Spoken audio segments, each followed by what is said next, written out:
by the name of Christian something. I remember his first name was Christian. I remember his last. Anyway. Rosencreutz. Christian what?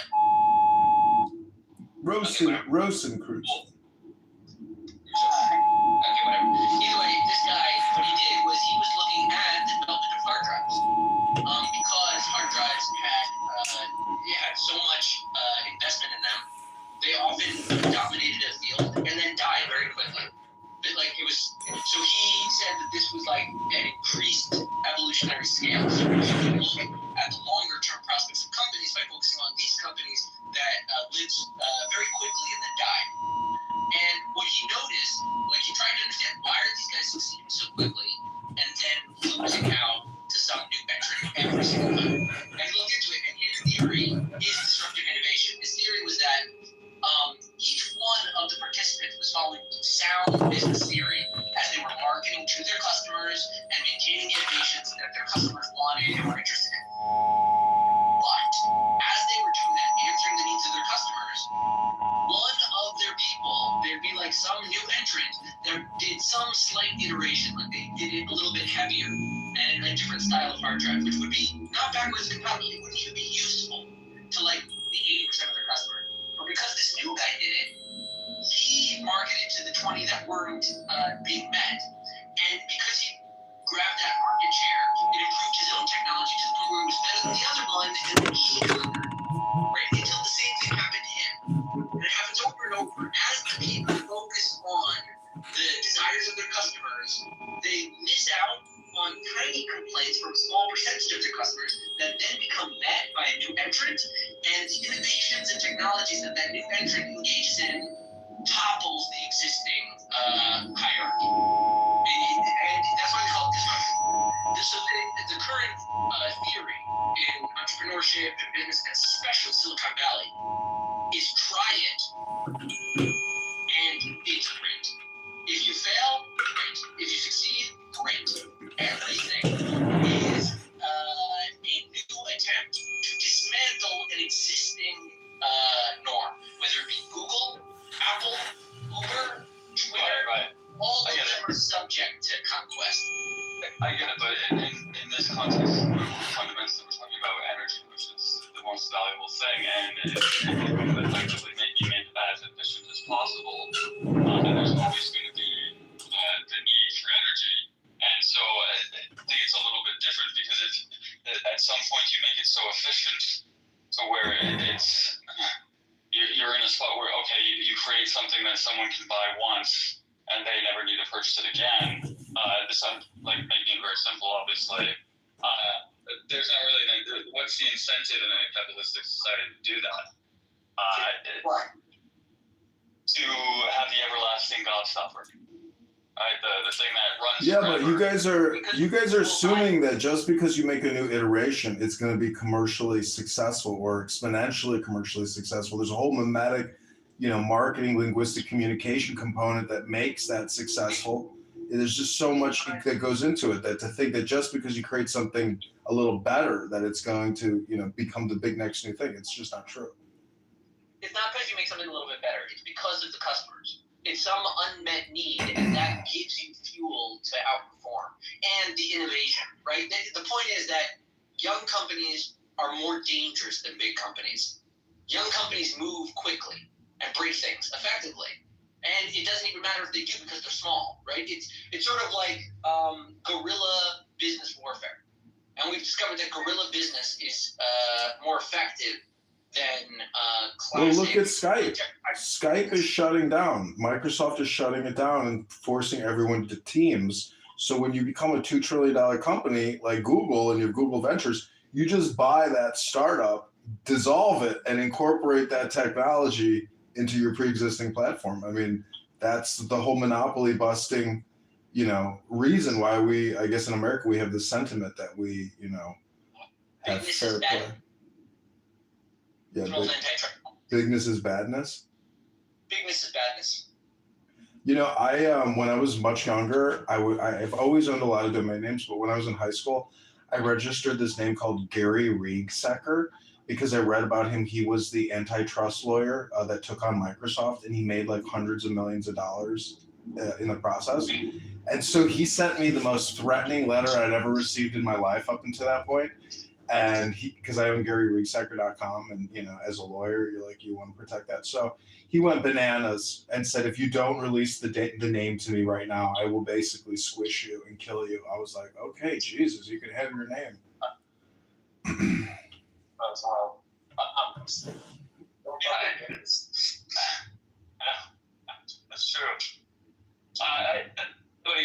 Look, this is something that is coming up quite a bit right now, and like just with everything going on with AI. But what I'm talking about, it's more of it's an efficiency sort of problem, where what happens when something becomes so efficient, and I think it's called like Devon's paradox. Does the demand actually increase because something is so efficient, or does it become so efficient where the demand for it is almost becomes non-existent because of its efficiency? I don't think that value is identified by justifying someone's continued existence. Right? Netflix does something like they fire themselves when they're no longer useful to the company, or they get well. Meaning, like, you got to realize that in the end, all of these business strategies, every story of every business, is some attempt, some story people are telling to convince people to give them money because they're helping them so much. And people make their cases. Amazon can prove that it's helping people. Facebook maybe can prove that it's helping people. Google can prove that it's helping. Apple can prove that it's helping people. The publicly traded companies are proving every day in dollar value that they are helping people. Yeah, it's the data analytics. It's the back end. I mean, I used to sell digital advertising to car dealerships, and I would just say to them, "How much are you spending on your local newspaper every month?" I was like, "Well, show me the back end analytics of that." I'm like, "I can already show you what your cost per new user acquisition is. It's right here in the dashboard. If we just up it by 50%, you can expect an additional $6 per customer." Like, you can just once you can prove somebody the math, or at least have the conversation. That hypnosis alone makes them lose confidence in the other executive who's selling that person that ad space. Again, I want to be clear. They are making the case to prove that they are helping people. Like you said before, they could be lying.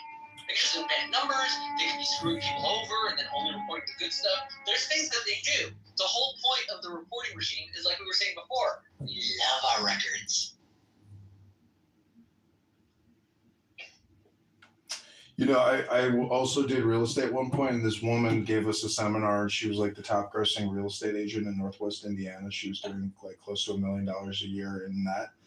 And all she did was dominate the local newspaper space. She didn't do any digital advertising, but she created a market basically in the local newspaper by dominating like one page. And she was essentially the listing broker for the whole fucking Northwest Indiana, because everybody was getting that newspaper to a certain extent. So if you can control the communication, you can control that marketplace or that industry.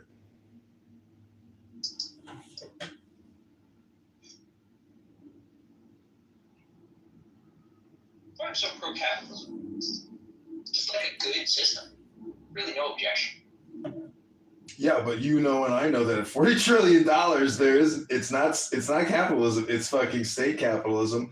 And even Google, if all these corporations were launched out of DARPA and In-Q-Tel, and they've gotten fucking hundreds of billions of dollars in government contracts, like, this is not capitalism. This is crony capitalism, and everybody knows it.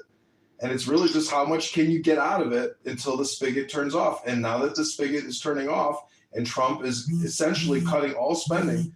I mean, even all purchase cards. You see the whole news article about the purchase cards in the U.S. government? Shuts off. This is America. He shuts off the spigot for some. He turns it on for others. Right.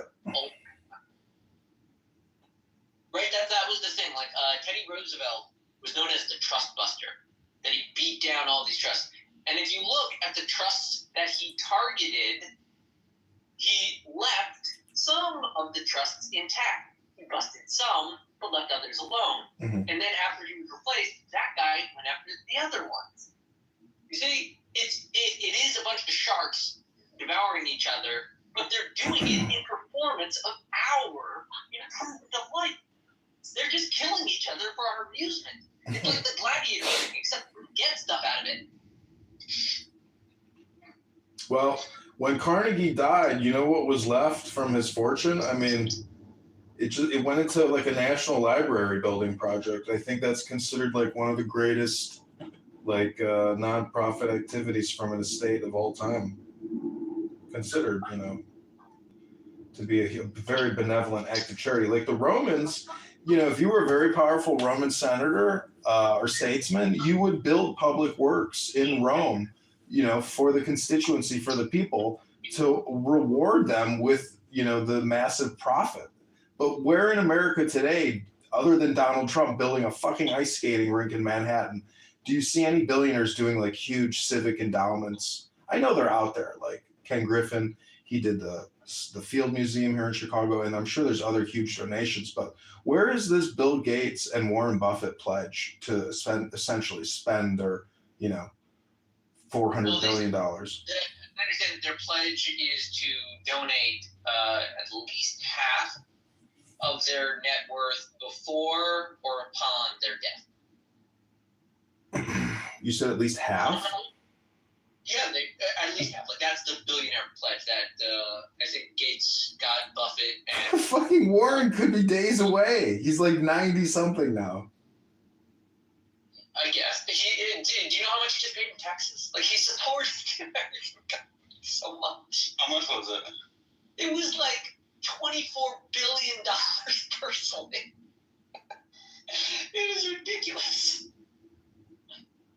Yeah, that's what I don't get about the people that are like, oh, they need to pay their fair share, dude. The wealthy are the ones that literally support. Well, he's famous for saying that his secretary pays a higher percentage of income tax than he does.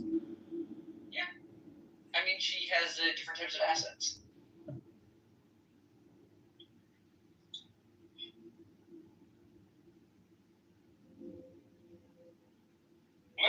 What did he do? Like, what was so different about it? Was he just obviously very intelligent dude, but like extremely disciplined? No. I mean, like, he had good areas. I believe insurance and trailer parks. And he understood the field better than most. Like insurance. Not a lot of people really understand, like, the ins and outs of insurance when it's good. And trailer parks is a specific type. So he had, like, a bit of a niche. He worked on it slowly and patiently the same way for 50 years and became better than anyone that's ever looked at it.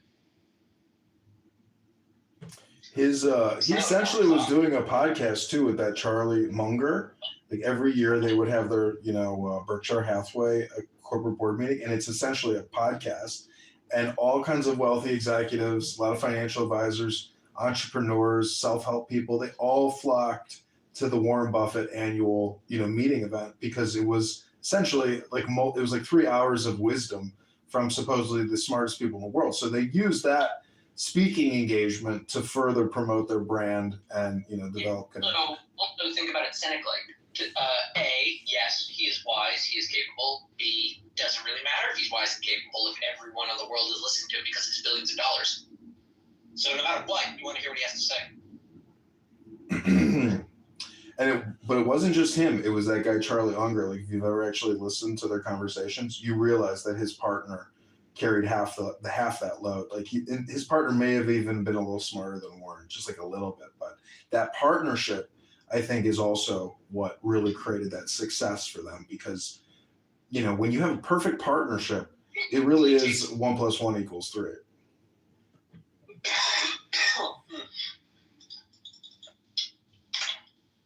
Business is a team sport. I don't agree with anyone that says they do go on. They're lying. It's more fun when you have a partner who's enjoying it and you're both crushing it. Like I've worked for successful people who are partners and you're like, damn, these guys, like, it's a friendship. But it's fun.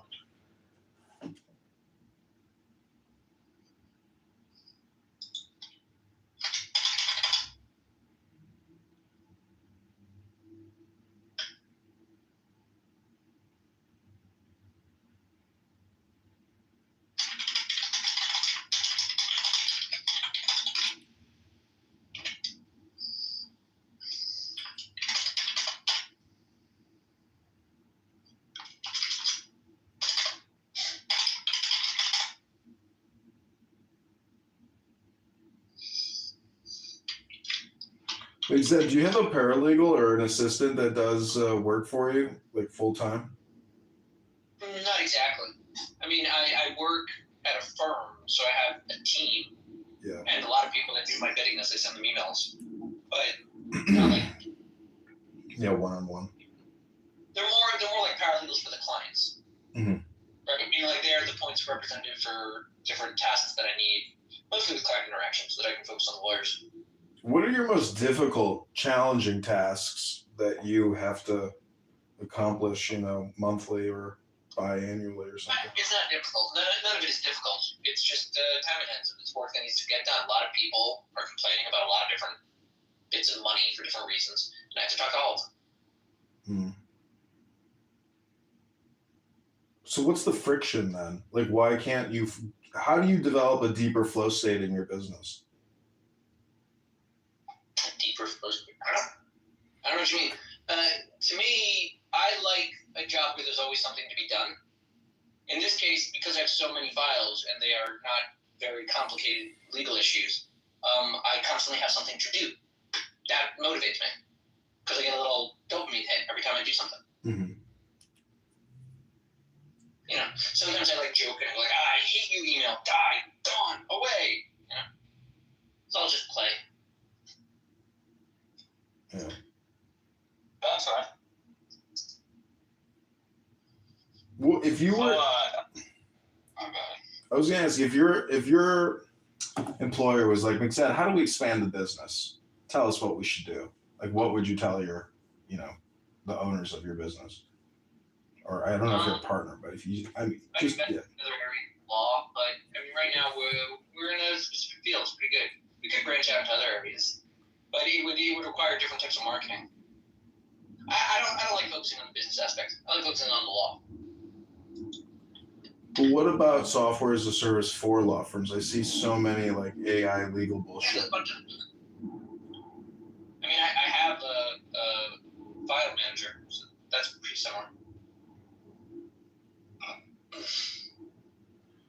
What about securities law? Meaning, like when an investor loses over $100,000, call this firm, call Johnson & Johnson if you lost over $100,000 in Intel.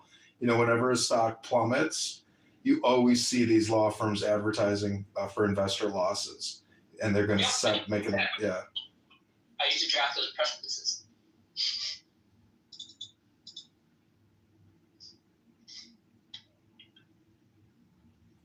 Yeah, that seems to me like a big business because what's the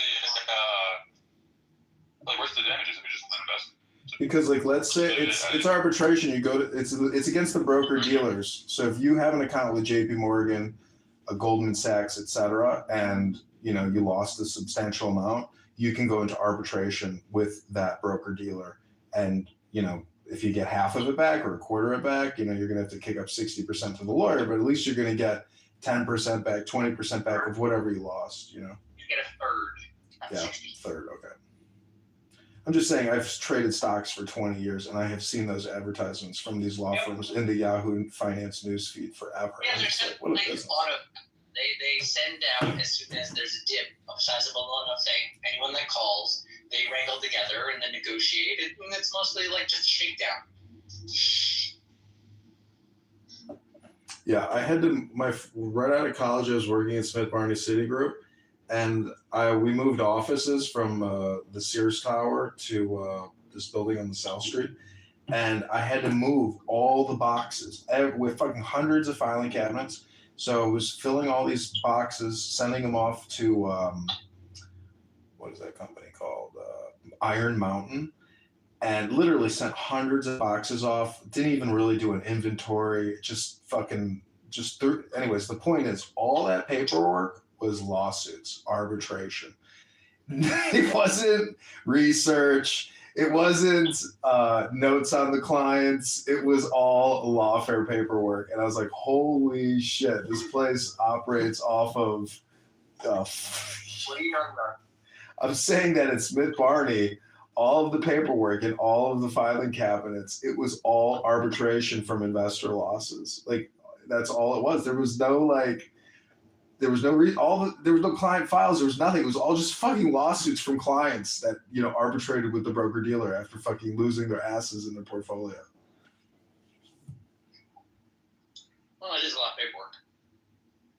I mean, that's the kind of paperwork you need to keep around, but I'm just saying that it's not like these brokers are doing research. You don't need that stuff. That's why they threw it in file cabinets. Yeah. It just went to some fucking black hole. That Iron Mountain makes a lot of money because they have so much stuff in storage that so many of these corporations have just forgotten about and could give two fucks about, and they just keep paying the monthly storage fees on it. I wonder what that stock is doing, but I'm not buying and selling stocks anymore.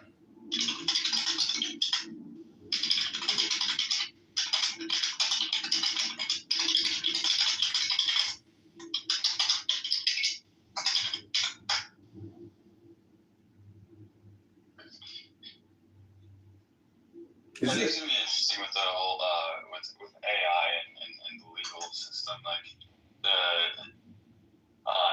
I'm not sure what the legal system, but I'm guessing like a lot of the like Lerner and Rowe, like it might be more local where I am, but the accident, get hurt in an accident, etc. I'm assuming they just like outsource all of the labor, for lack of better terms, of all these claims that come in, and that might be like I don't know exactly what you said, but I'm guessing like it's something a firm like that is going to probably be much more hesitant to adopt something like AI, just because it's not. I don't think you guys are just trying to increase volume. Volume is all that matters. But with these other I don't like. You said, do you know any of these lawyers that are like on billboards? Like, do you personally know like anyone that? What kind of people are these guys? Are they like just total? What are they? It's a very odd thing to see. Well, you get a lot of different types in the lawyer community. Some of those guys are like hucksters, just like trying to do sales. Other times they're good lawyers and like they're just following good marketing advice. Just like, put your face out there, because like lawyer ads all look a certain way. They want a name, they want to see you in a suit, they want an impression that you fight or defend really well, Yeah. So sometimes you have like genuine good lawyers that are just playing dress up.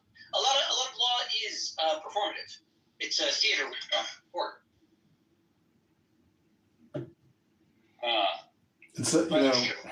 I took this business, when I did undergrad, I took this business law course, and the guy who taught the course made it big in like tobacco litigation in South Carolina. Or who was that guy recently? He was like a lawyer in Charleston who killed his wife and like killed his girlfriend or something, like his orange hair. Like the kid, right? Yeah. That's his kid. Yeah, very crazy story.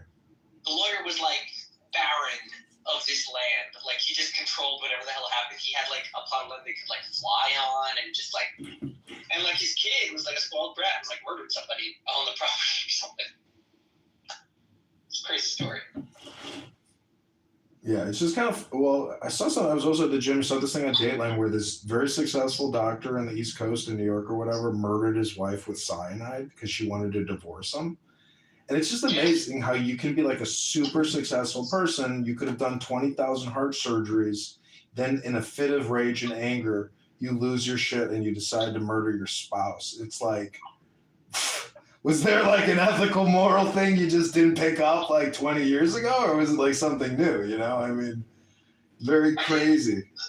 I think there's a reason that they have all doctors swear the Hippocratic Oath, because I think to some degree it's a dehumanizing profession. Like the majesty and the marvel of the human is dissected literally into its component parts for the sake of health, and I think that to some degree it disassociates them from humans a little bit. I've heard things of that, of like doctors that like just don't care about people anymore. Well, they say nurses have killed more people in human history than anybody else. Yeah, well, that's because that's what they're doing. I don't mean, right. I mean intentionally murdering their patients because they're angry, they're depressed, they're obsessed, and so they want to kill the fucking patient, which is causing them a negative dopamine. Yeah, do you know who is the biggest abuser of drugs by profession? Pharmacists. Doctors. Nope. Anesthetic nurses. Like anesthesiologists? Wow, yeah, I believe They're that. anesthetics. They know all of the good drugs, the really good stuff. They know all of that. They have access to it. They know the procedures for disposing of them and how to grab them rather than dispose of them. So yeah, it's like candy. Like they're holding it in their hand. It's like, hey, throw that away or have fun tonight. I lived in Hermosa Beach, and I'm like on the boardwalk. I meet this cute woman, and I'm like, "Oh, what do you do?" She's like, "Well, I've had to take a break. I'm a nurse anesthesiologist. I had to take a break because I got charged with just distributing narcotics, and I had to go to jail. I had to do therapy, and so now I'm just like picking my life back up." I'm like, "You wait a minute. You were dealing your like medicine from work and stuff?" And she's like, "Yeah, I got caught." Yeah, she was a very nice person, like very nice woman, and I was kind of surprised. I was like, "Damn, like I can't believe you had to go through all this." But I get it. Yeah, it wouldn't be pharmacists; it would be pharmacy technicians. Again, look for the cheap hired hands working with the expensive, desirable drugs. Yeah, I mean, look at Michael Jackson. It's kind of interesting because if you use propofol, um, and you look at like psychedelic experiences and disassociated states, or ego death and shit like that. If you want a real ego death, I mean, you literally like do the anesthesiology, cocktail, and you're literally like dead. Like when I've had a tooth removed, and like when you're unconscious, like you really, it's like being asleep. So I'm saying there's like you could possibly like play with those drugs and experiment with them to get into like a state of mind which is not asleep. It's like lucid dreaming or something. This sounds like date rape. Like, I mean, I'm just thinking of like what areas are people just completely vulnerable? They wouldn't even necessarily know if something happened while they were out. What's that movie? Horrible Bosses. Remember? Jennifer Aniston. Anyways, what was I gonna say something. Oh, Robin Williams. I remember you made. I was too young for Michael Jackson. Wow, that's kind of a paradox. What I meant was I was I wasn't like aware of like the whole situation and whatnot, but I remember Robin Williams doing a bit where he's like, the guy was taking propofol to go to sleep. It's like getting chemotherapy, so you don't have to get your haircut. Oh god. right, what was that joke? What's the difference between McDonald's and Neverland Ranch? What? One's full of 27-year-olds, the other's full of 27-year-olds. Yeah, it sounds like a Muslim one.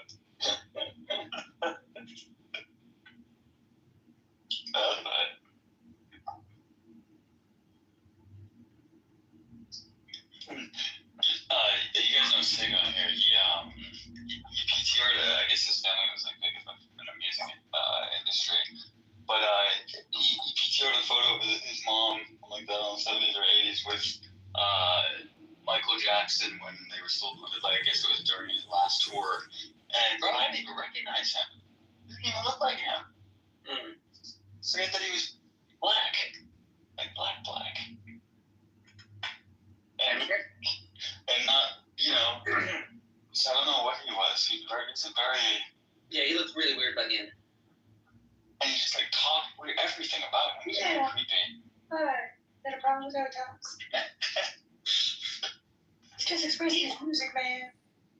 When he held up that baby and it had like the veil over its head and he was screaming while the baby was screaming, I was like, holy shit. Yeah, he took that baby and dangled it over a fucking balcony in like Italy or something. He Rafiki'd it. You're right, that's what he was doing. I mean, maybe had he dropped them, he would have wrote another amazing song like Eric Clapton, Tears in Heaven. Nice. It's actually a very bad story. To the light. Rikishi, was he the fat wrestler guy that used to just basically... What did you think it had to be done? The stars are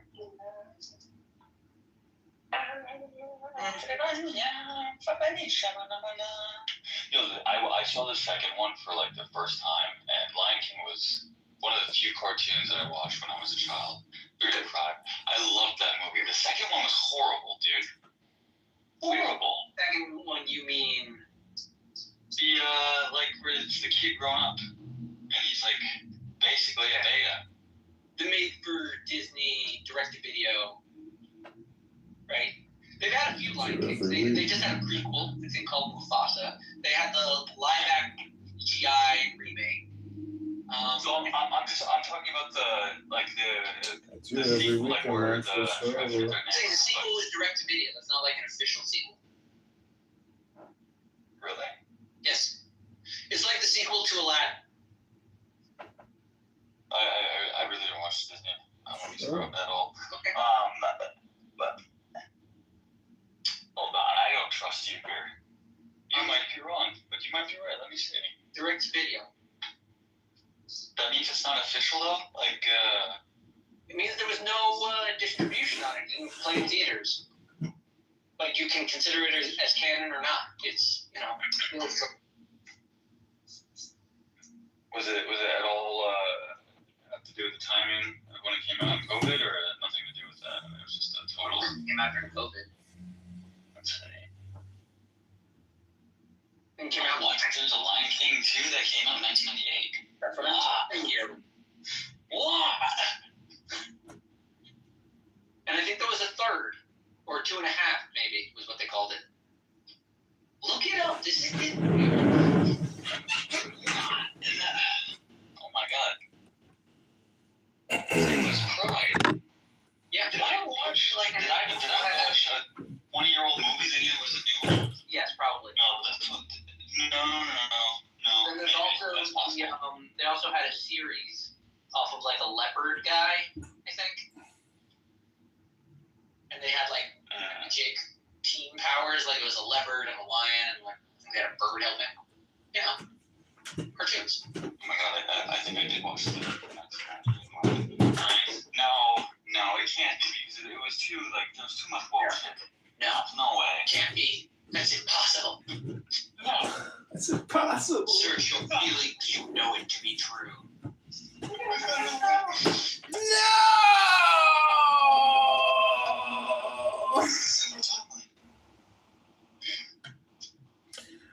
When I saw they re-released the Star Wars movies, I went with my dad, and there's a scene where Emperor Palpatine says, "There is a disturbance in the Force," and Darth Vader says, "I know, I have felt him." And I started laughing. I was like, "It's so gay," and everybody in the theater started laughing. That was funny. When we were talking about nuclear power and you're saying that we could blow up the whole planet, that reminded me, I think K-19 The Widowmaker, which I think was the remake with Harrison Ford, at the beginning, they have like this line, which by the way, hated that movie. Fell asleep, don't watch it, forget it. At the beginning, they said at the height of the Cold War, the Soviet Union had stockpiled enough nuclear armaments to blow up the entirety of planet Earth 2 times over.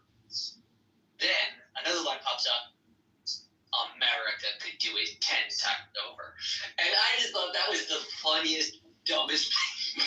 Right? I'm like, what? Why would you need more than 2? What's the 10 for?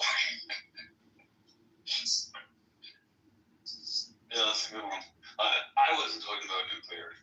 You were. No, well, you brought it up first. You were the one that said we could blow up everyone, right? You could kill everyone. Right, but I wasn't referring to like nuclear, though. No, I guess I'm just associated it. I never got into Star Wars, and I love space and like physically. Star Wars, Star Trek, that shit was just too gay. I don't know what to say. I hear you. It was too sci-fi. Are you more that kind of guy? No.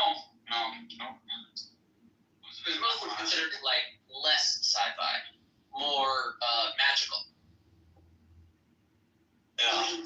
depends on like knighthood, chivalry, warfare.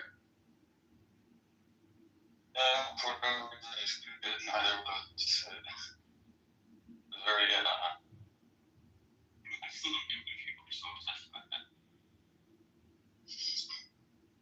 I'm obsessed with Star Wars, yeah, like the art. Well, there's you should talk to Edmund. Like Star Wars is effective because it's tremendously good hypnosis. Like he put a lot of study into how to do that, and other people have like tried, and so it's not just like, oh, it's so easy, just read the same books. But like he's an artist, and he really captured some romantic, futuristic notion of chivalry. Right? It's a fraud. Because that's sort of the fear of the modern. The fear of the modern was like set up by the romantics that came right after and said, you're throwing off all of our amazing heritage of like valor and courage because like you figured out economics or something, and like you're destroying humanity. That's like what the romantics argue. So the enlightened, the moderns, they are worried about that. Star Wars is a solution to that problem. The future will be chivalric when it is needed. Which is funny because they also put it in the ancient past. Cleverly constructed movie.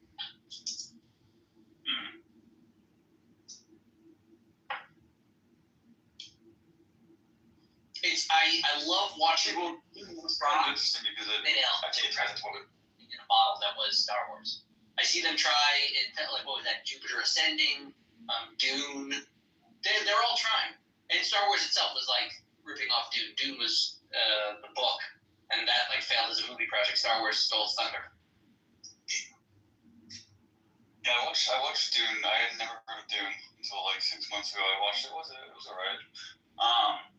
But yeah, I mean, look, I think most people when they're watching movies, I don't think they're seeing it for like what it is that you're saying. And I think you're right in saying it's like this is a very well constructed thing. But this goes kind of into the idea of like how much are people actually choosing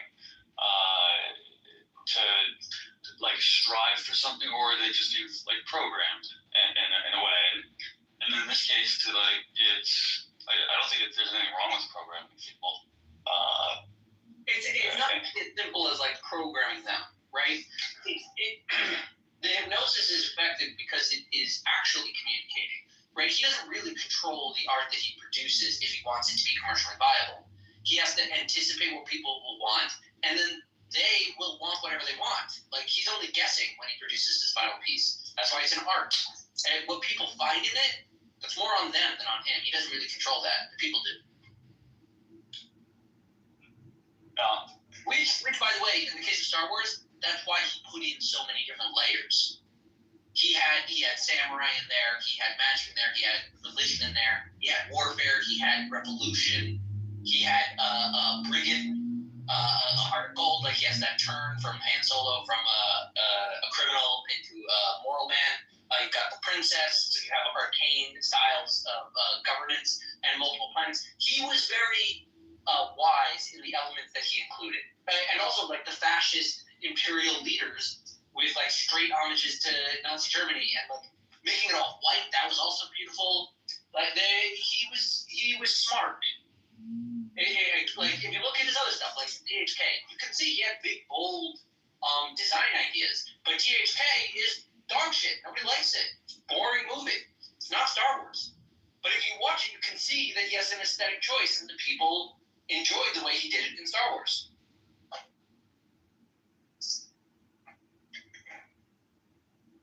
What was it, like TK-43? Was that the name? Or THX-43? I think something like that. He had a dystopian future story.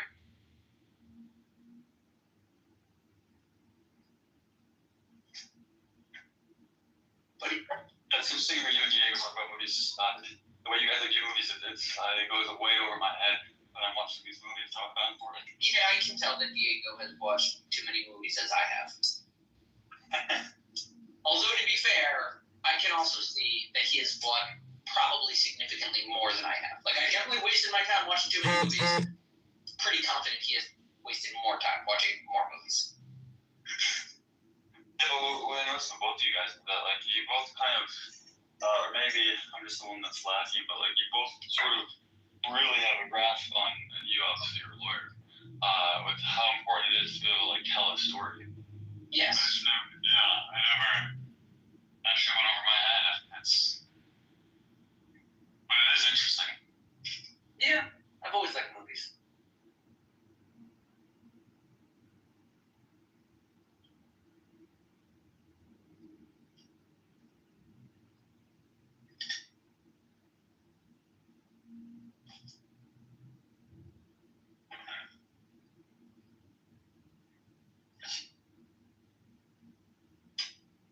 Who's the best producer? Are you like a Kubrick guy or what's the other ones? Well, Kubrick's the director. Okay, yeah, director. Yeah, I don't know anything about this stuff, but who's the greatest of all time in your opinion?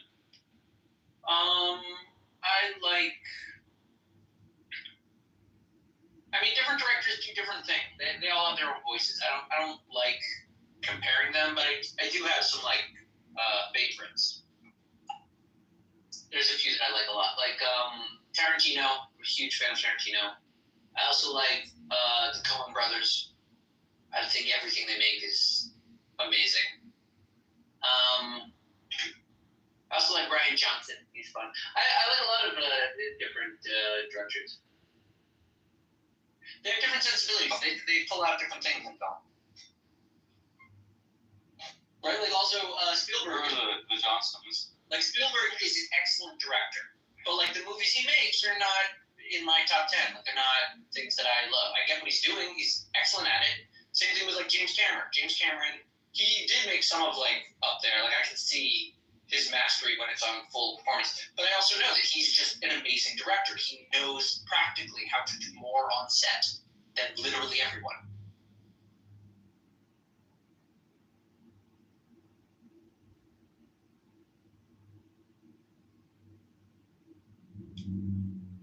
I remember reading something about Spielberg, and he started like trying to make movies when he was like very very young, cutting on and piecing together like that old like World War II footage and whatnot to tell an area. It's pretty cool.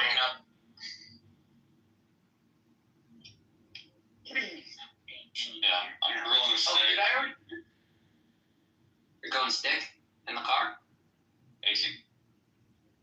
Wow. Oh, so this is going out already? Yes. Oh, okay, I should update that.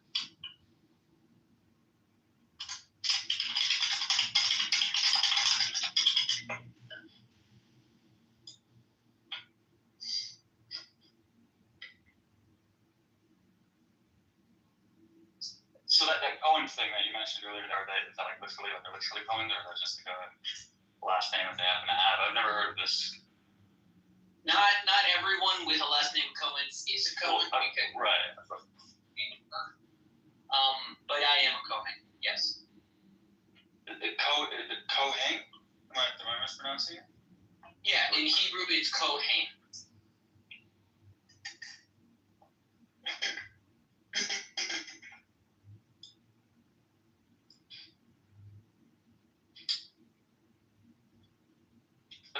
So what would happen if you did want to marry someone who wasn't in that sort of like your whole? I wouldn't want that. Actually, there was a girl. To be fair, this was after I was already married, so I really was not interested at all. But there was a woman I met at work, still very close friends with her. I think she's like got a bit of an Italian background, but either way, she and I just like gel. It was insane. Like we were just like rat-a-tat, loving everything each of us was saying. It was a weird rapport that happened instantly. Like we only worked together for like a few months. We're still kind of close. We catch up every once in a while. She just had a kid. That's like an example. Like I found someone that would be a prospect, but I'm not interested. They're not chosen. No, I don't want to. Think of it this way. If I decide to marry a non-Jewish woman or someone that, like, I'm not allowed to under Jewish law, then I'm taking away the option from my kids. I'm not letting them decide if they want to be Kohanim. I'm just taking them out. I'm saying, like, all right, you're just not going to be crazy. And I feel like that's disrespectful to my ancestors. Right? 100%. If they preserved it to the point where I am actually a Kohen, it's kind of rude to just, like, throw it up because I saw a girl I wanted, you know? Yeah, I get that. So I never, like, I thought about it a bit when I was a kid, like, what would I do? How do I, like, maybe just throw the whole thing away? I was never antagonistic against it, but it just seemed like a reasonable restriction. Okay, I see plenty of Jewish girls in school. Doesn't seem that hard to find them. Yeah.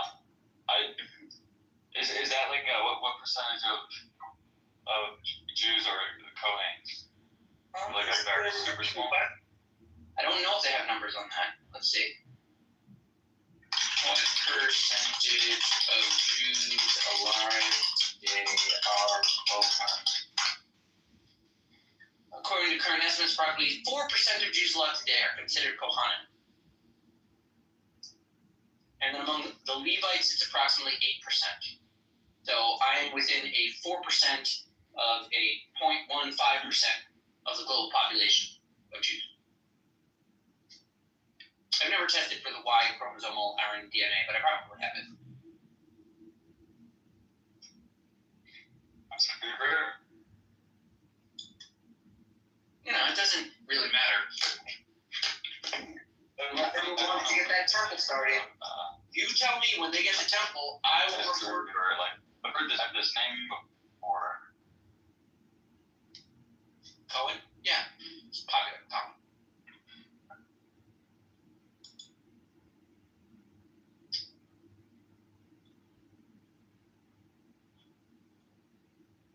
Did I do that one yet? I don't think so. Oh, here it is.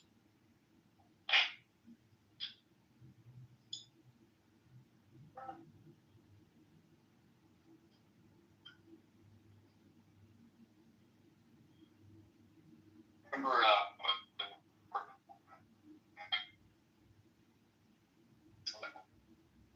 Breaking up again. and just noticing like the explode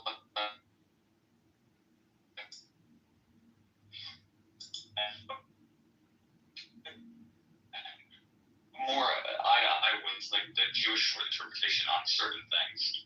And that's when I was like, no, I'm not supposed to I didn't know that. What's the connection?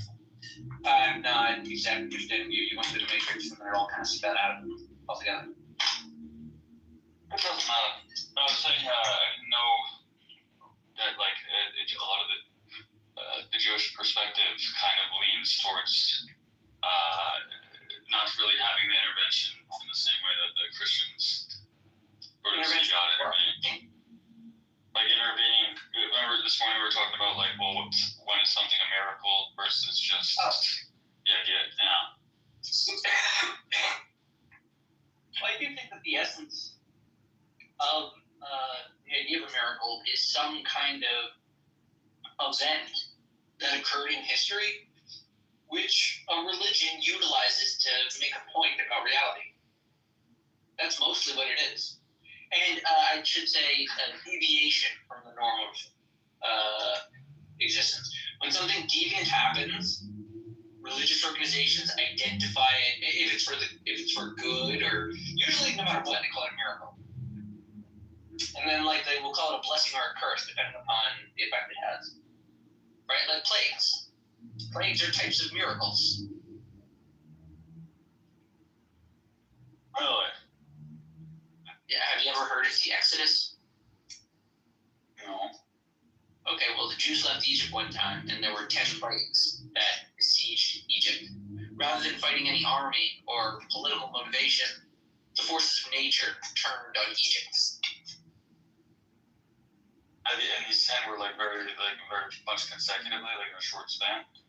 Yeah, well, they might have led one to the other. So first, the river turns to blood, which could have been just an algae outgrowth or a bunch of dead animals. But either way, there's a bunch of blood in there and no polluted water.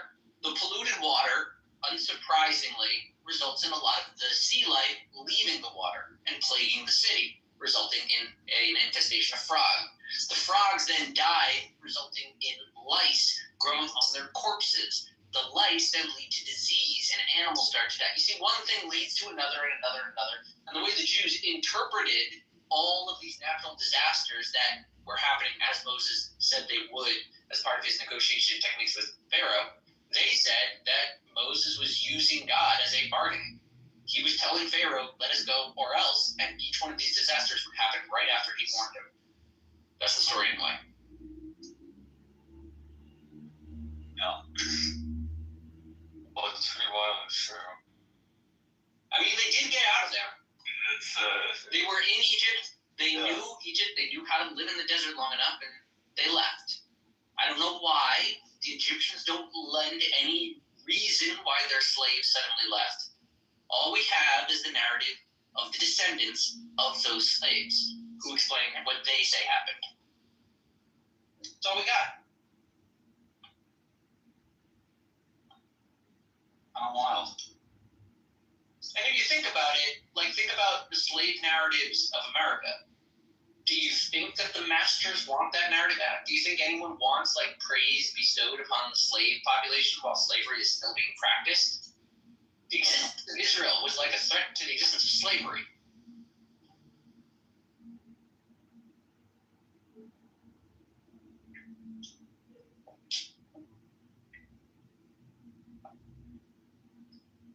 That's I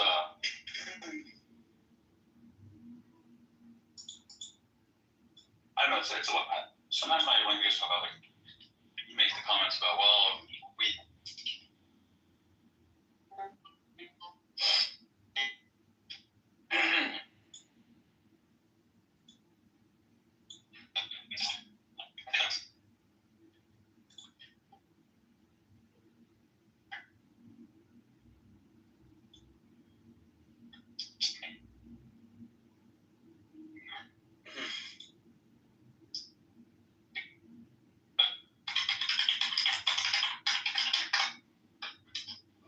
Oh, come on.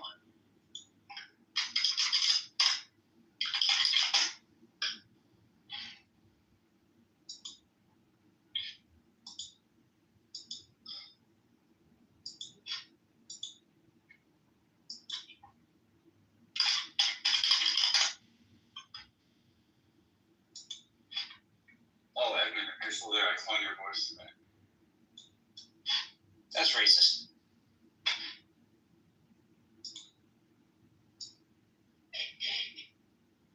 Cloning is interesting too. You're going to have people developing armies.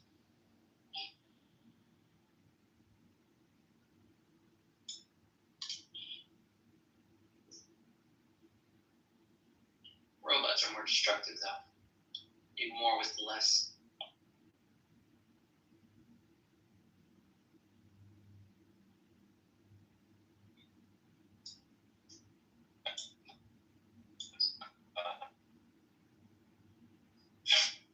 More.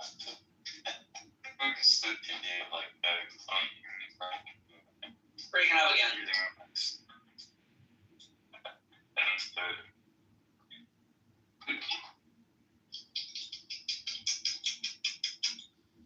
Done. And they, in theory, clone a human that like doesn't have to go through the developmental phase. Like they don't have to wait like 30 years for. No, that's just sci-fi nonsense people make up. Like, if we could do that, wouldn't we just like do that to kids if we wanted? Like,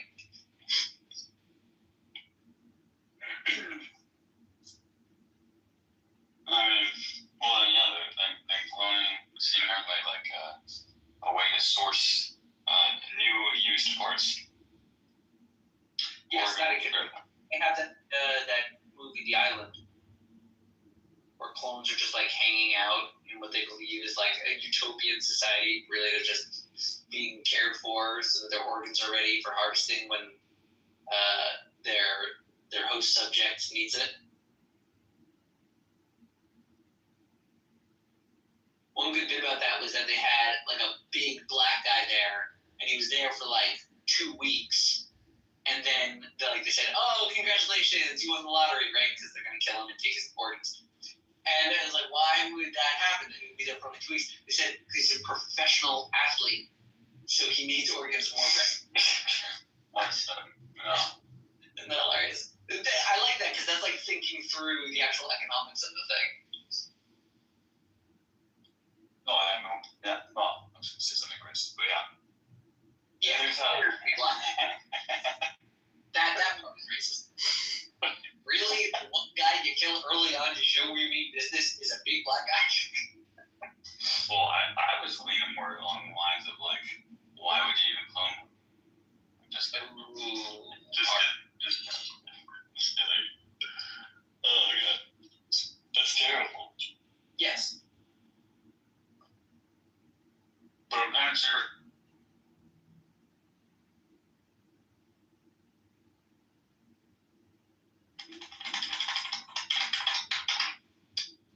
This is the why. I've seen a Bruce Willis movie. It's called Surrogates. Yes, a long time ago. Yeah, I saw that for the first time like a year and a half.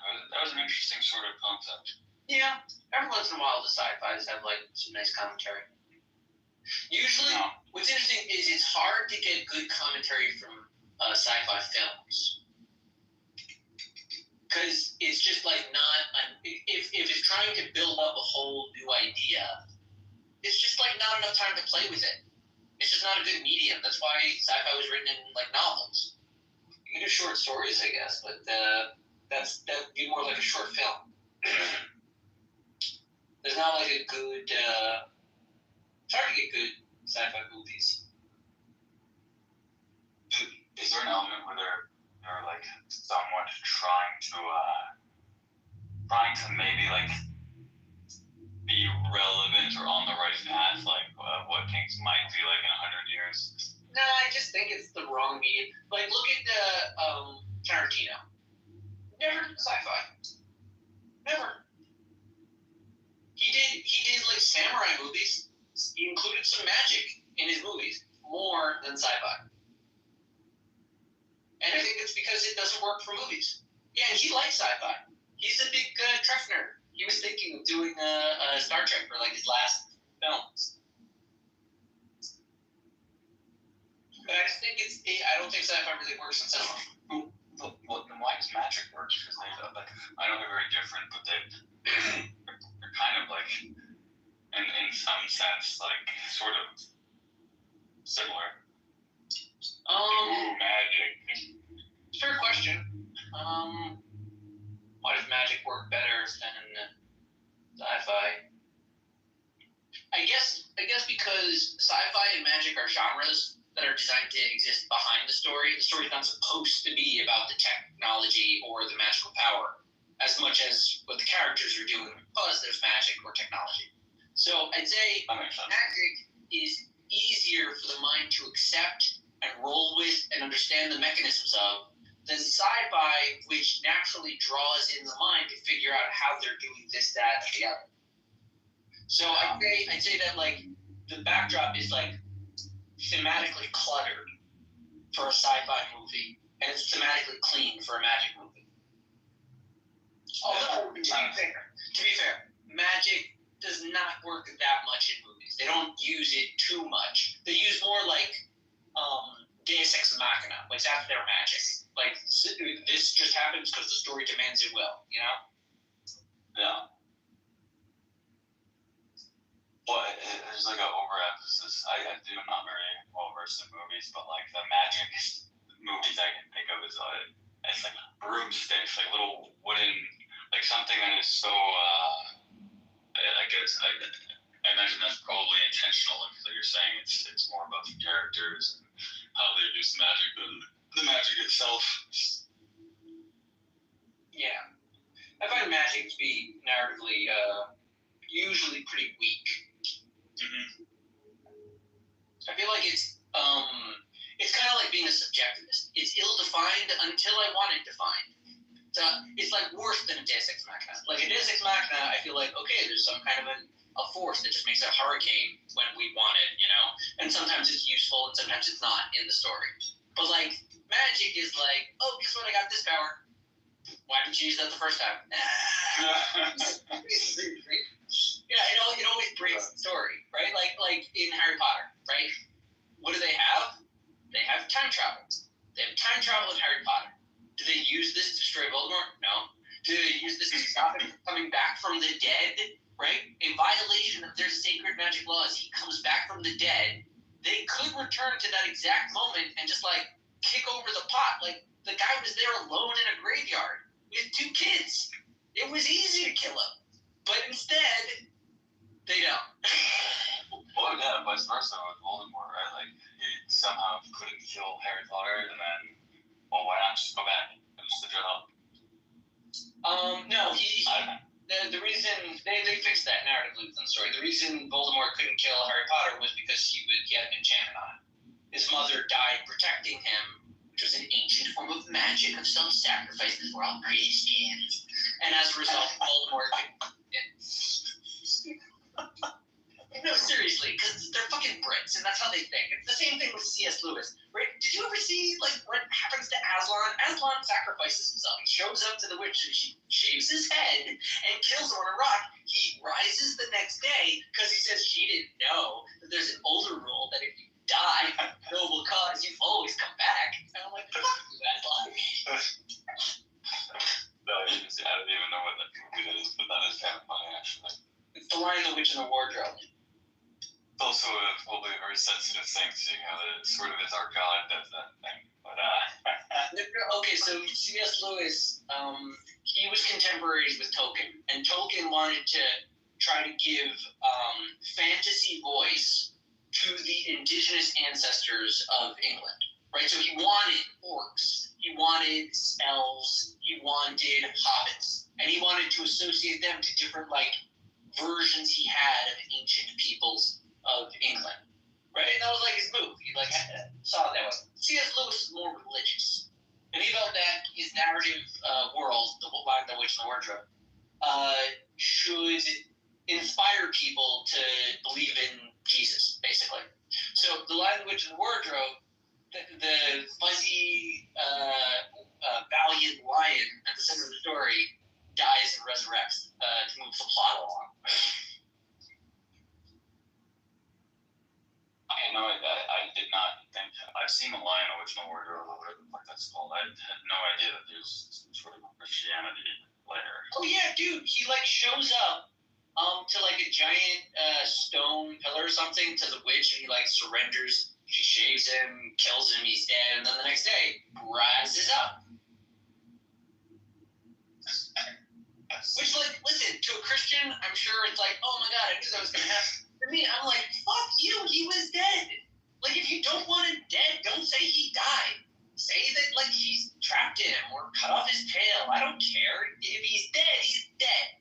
You don't kill him just to unkill him. Yeah. Well, I mean, is there more to it than that? Than that, being tied to the Christians? Because it's you don't think because he has this thing where Aslan returns, right? He exists in their hearts, and he's always the king that will return. You just gotta look through that book. Yeah, it's very vague to me. I don't remember. Oh. But he mostly builds up a fantasy world where people can act with totemic representations of different Christian concepts he was playing with. That's why it's very popular amongst Christians. So you guys don't control all of Hollywood, I guess. Just No. most of it. I mean, it's more like there were a lot of Jews in vaudeville, and there was entrepreneurial interest in new technologies. The history of cinema is entrepreneurial. Did you ever see the movie? What was it? Babylon, I think. They showed what the early movie sets were like. It's just a bunch of yokels in the desert, focusing on some little set that they put together. Right? They know how to build a set, put on a play. They're all vaudeville, and they just took pictures and recorded. That's it. It's just endless photos, day in and day out till the sun sets. And they were partying. Do you think they could have foreseen the level of cultural impact that ultimately is not in their time? Everyone knew that the camera was amazing. The camera itself had already been worked on for a while. When they figured out motion picture technology and they saw the effect it had on people, they knew it was amazing. Like, no one had a doubt about that. That's why they ran away from Edison to go steal his cameras.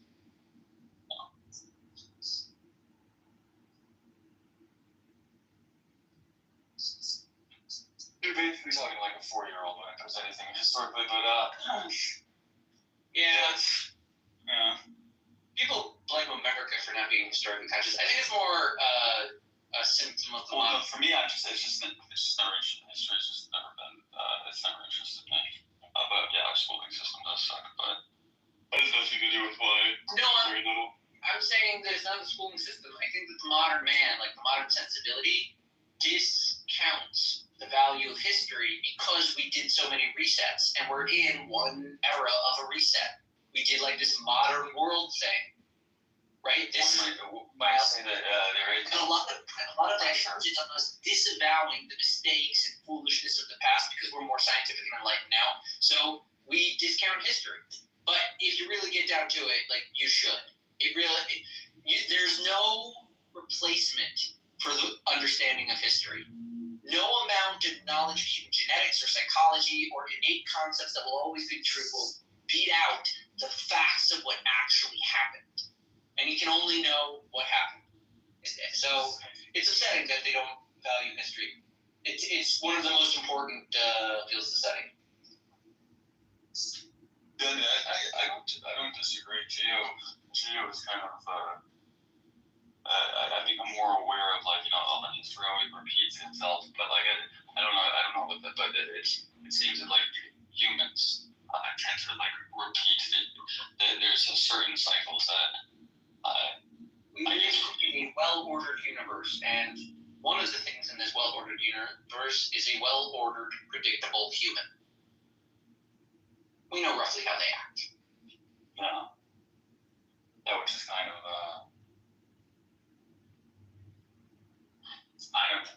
of wild because it's We have some. There's so many things that you see today that you probably couldn't help but, like, maybe conclude that it's some aspect or some element of this must be intentional.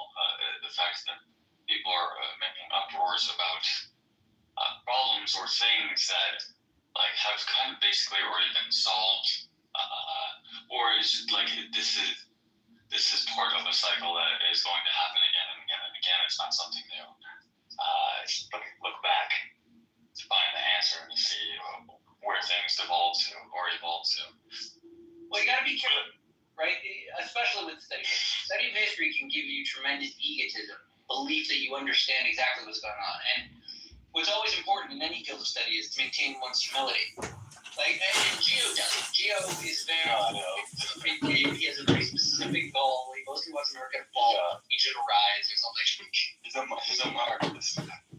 Yeah, he's a bit of a guy. But, like, that's what he can do with history. That's why it's such an important area. You can't argue with the facts. Like, if his facts are good, they are. And you can craft so many arguments with the facts of history at your disposal, to the point where people are very dangerous with a true knowledge of history. Putin is a far more effective leader than the American presidents that we've had, because he is one guy that has been living through all of Russian history. His knowledge of Russian history from a Russian perspective is far superior to the knowledge of American history of any president we've had in that office. In how many terms, guy? Probably since Nixon. Nixon was smart. It's something that it's a 4-year thing, doesn't it? To me, it just seems like maybe the idea behind it, it's just to create basically no ability to get anything done, because in theory that would be, like, not so bad actually. The American system is designed to get nothing done, unless the people's voice is clear. All of that, like, interference and bureaucracy, and you can't do this, that guy's approval, and that guy was voted for from this district, all of that is meant to tie a cohesive national interest. A New Yorker shouldn't necessarily care what a New Mexican thinks about his policies, but America forces us to. No. And result, it aligns our interests over time. We become more national, less states.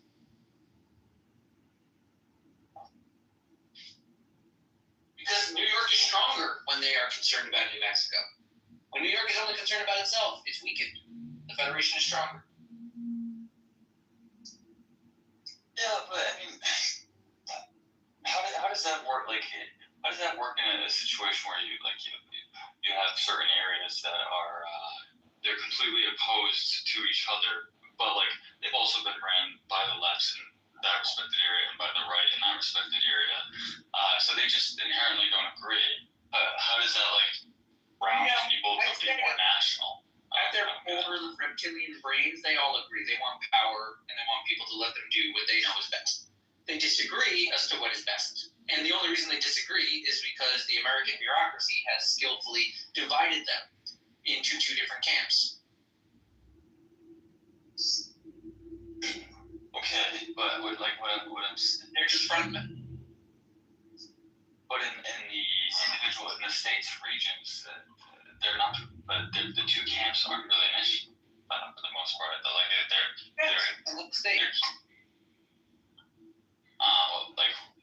New York or California, right? It's like they're going to be red and blue respectively, or like any state that had for the most part. But what do they call it? The swing states, the ones that were blue. New York is blue. Yeah.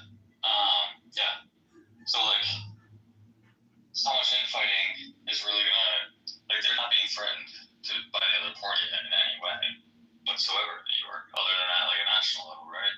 Which is all bullshit. The Republican Party in New York has ways of undermining the Dems. It's just the Dems control cities. That's where they're most concentrated. And New York City is the most powerful city the world has ever seen. Just like a fact. When the Brits invaded America and occupied it, they occupied New York City. Really? Yeah.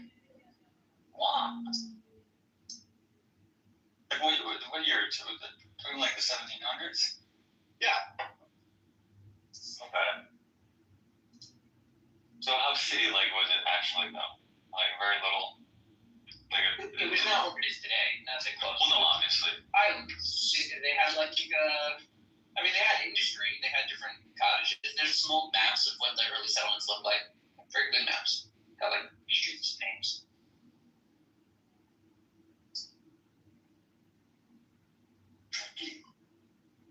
Right, let's remind myself.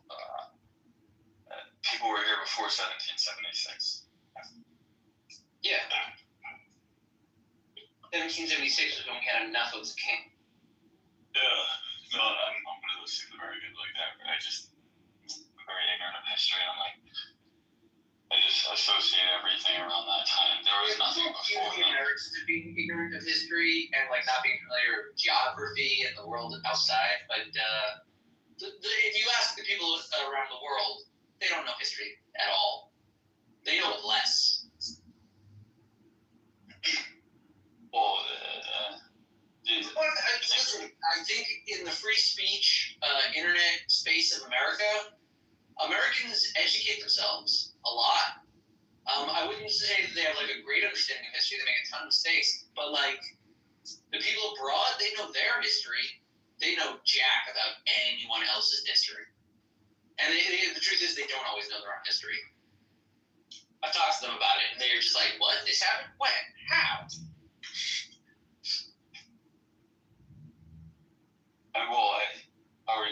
Why are you so certain that you have the correct version of their history?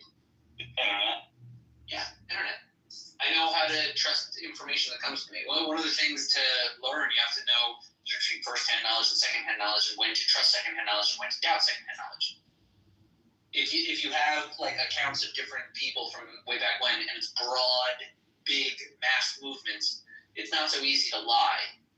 you can't lie about what happened to masses of people because someone would say this didn't happen to me.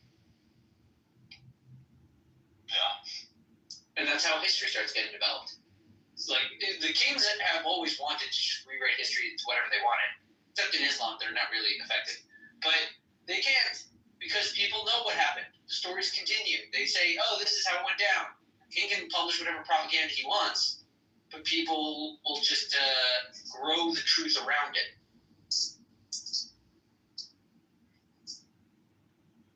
Yeah.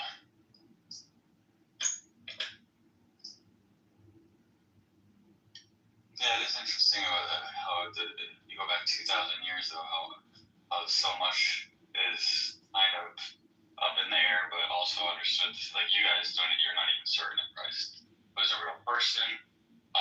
That's wild to me. I know that was a troll, but I guess that's, some people do hold that position. So I think they're making that to like undercut any acceptance of Christianity. To me, that itself is like a rewriting of history, or not maybe, I wouldn't say rewriting, but a lie from your perspective. Yeah, I think I don't see a lot of evidence to discredit the existence of a man named Jesus. I see plenty to discredit his divinity. That's child's play. But to discredit the existence of a kid named Jesus, that's kind of crazy. Well, I find it more like if it was a sort of nothing murder, like I find it more interesting how was this legend able to grow so effectively, so quickly. Well, listen, within the history of the Catholic Church, it depicts how it grew. And it very clearly grew after he was dead. So it, like, whatever might have existed while he was around, that's not Christianity. That was something that kid was up to. Maybe effective, maybe not, maybe overblown, maybe not. What Christianity is the story that Paul was publicizing. Right? He worked with the early churches, but, like, he was the Herzl of Christianity. He wrote like crazy till he died. It took him 10 years, and he birthed Christianity. And I'm saying, none of those people that joined were like, oh, hey, Jesus, nice to meet you. None of them knew that. They knew Paul. They knew Paul's writing. They knew Paul's certainty, Paul's zealotry. They loved Paul. Something about Paul caught the world's view. You gotta realize what story is being popularized, who the author is. It's nice that Jesus is the main character of the book, but he didn't write it. He had no editorial say. None. Yeah, that's like the thing I found most difficult with the Christianity. It's just that it's like there's two. I mean, I guess if I were to start at the beginning, then maybe it would all make sense to read the whole book. But there's so many different stories and accounts that for me, it's very difficult to. Like, I don't even know why these people are relevant. And when I found out, what was it like? I don't know if it was Paul or one of the bigger authors, for lack of a better term. They didn't start writing about him until like 9 years or some shit after, but like a very long time after his death. He had the books. The only way to is with writings. You need someone that publishes. Yeah. So what's your take on like the parting of the city, all that craziness, Moshe Rabbeinu, stuff like that? Is all of that just kind of a tale from a Jewish perspective, or? I mean, it is a story, but we also got out of Egypt somehow. I don't have any better explanation for it than the story we've been saying since the beginning. It's also, honestly, if you dissect the claim, it's not that miraculous. Which claim? That the Jews negotiated their receipt.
with people. Obviously, it's totally different, but I don't know. I mean,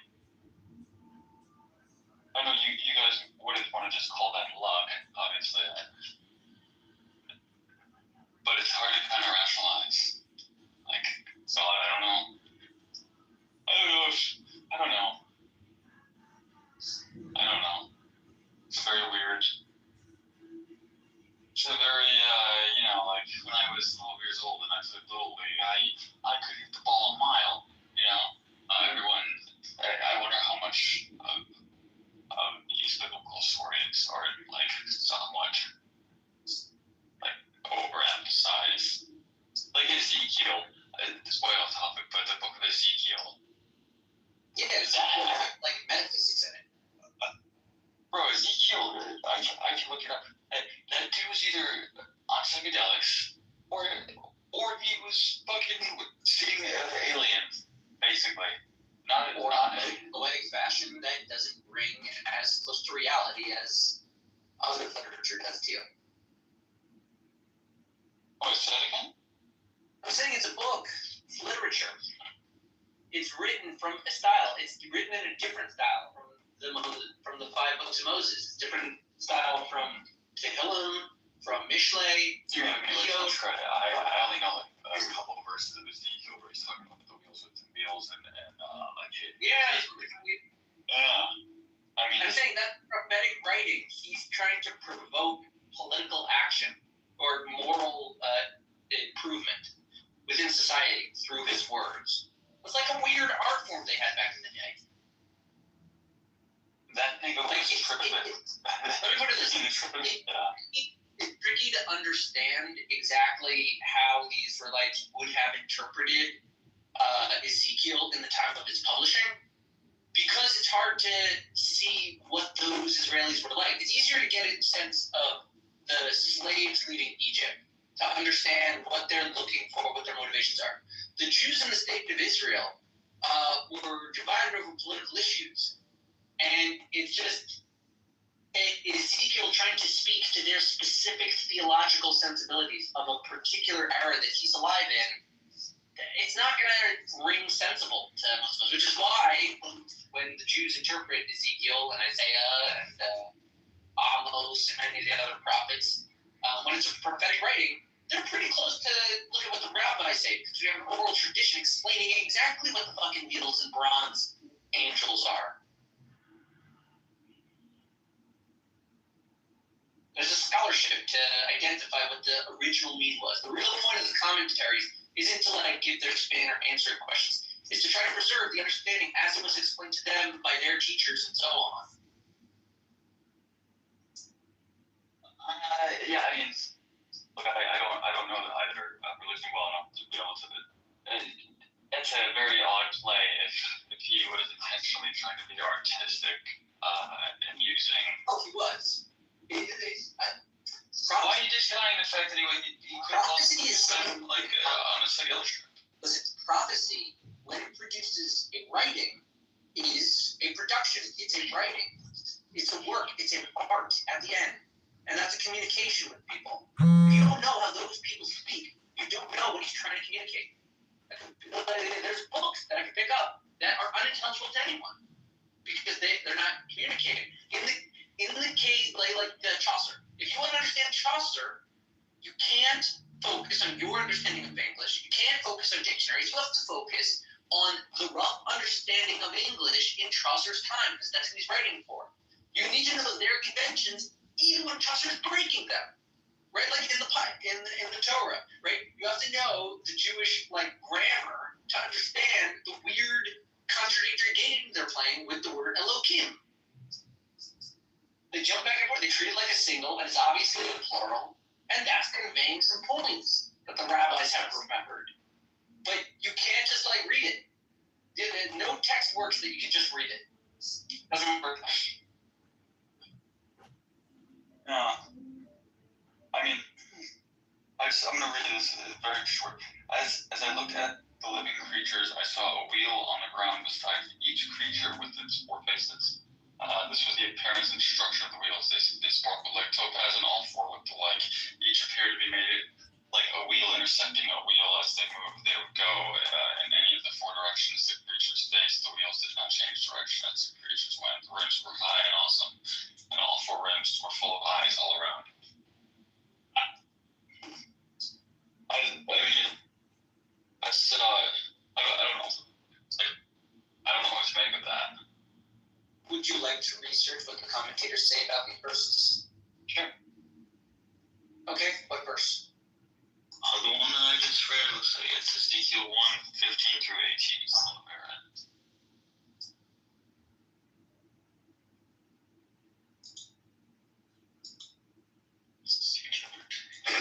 1:15 is good?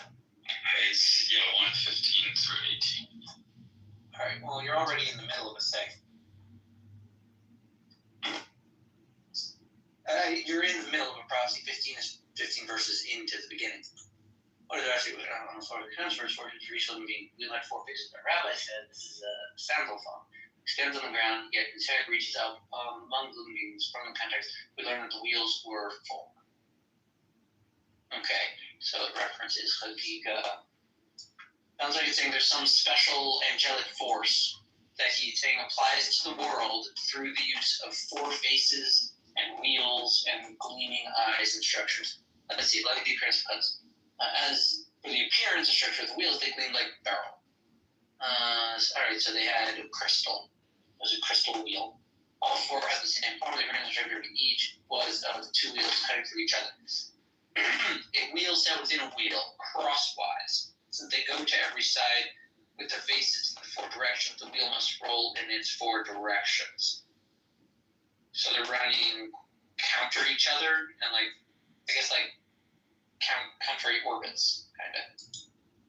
As they moved, each would move in the direction of any of its 4 quarters. They did not veer when they moved toward the 4 sides. The word emails he uttered down. Is that a gyroscope? Is there a gyroscope? It's a bit like a gyroscope, yeah. And they had backs. And they were very hot, dreadful. They were frightful to look at the sun. Others interpret they had fear, weakness, and awe in their eyebrows. And to see in all 4 directions, they did not turn when they went. Okay, right. Okay, so they weren't turning because they were looking at all places at all times. That's what the 4 is supposed to reference, at least. Off the ground. So they were hovering. The wheels moved at their sides, and when the creature were born above the earth, the wheels were born too. And when they lift themselves out from the depths of the height. Okay? So I guess gyroscopes fly around with them. The will. Whenever the spirit impelled them to go, they went. Wherever the spirit impelled them, the wheels were born alongside them, for the spirit of the creature was in the wheels. Okay, so they drove around. On the air. Here we go. Okay, so it sounds like he's describing an angel. He's teaching people about a type of an angel. You understand what they understood angels to be? You're saying that he's describing, not like metaphorically, that he's describing like an account that he was witnessing, or? He is describing metaphorically based on their understanding of what angels are. Angels, from their conception, are officers of God that control the flow of the universe. So he's saying there's some kind of a force. I'm going to teach you about it.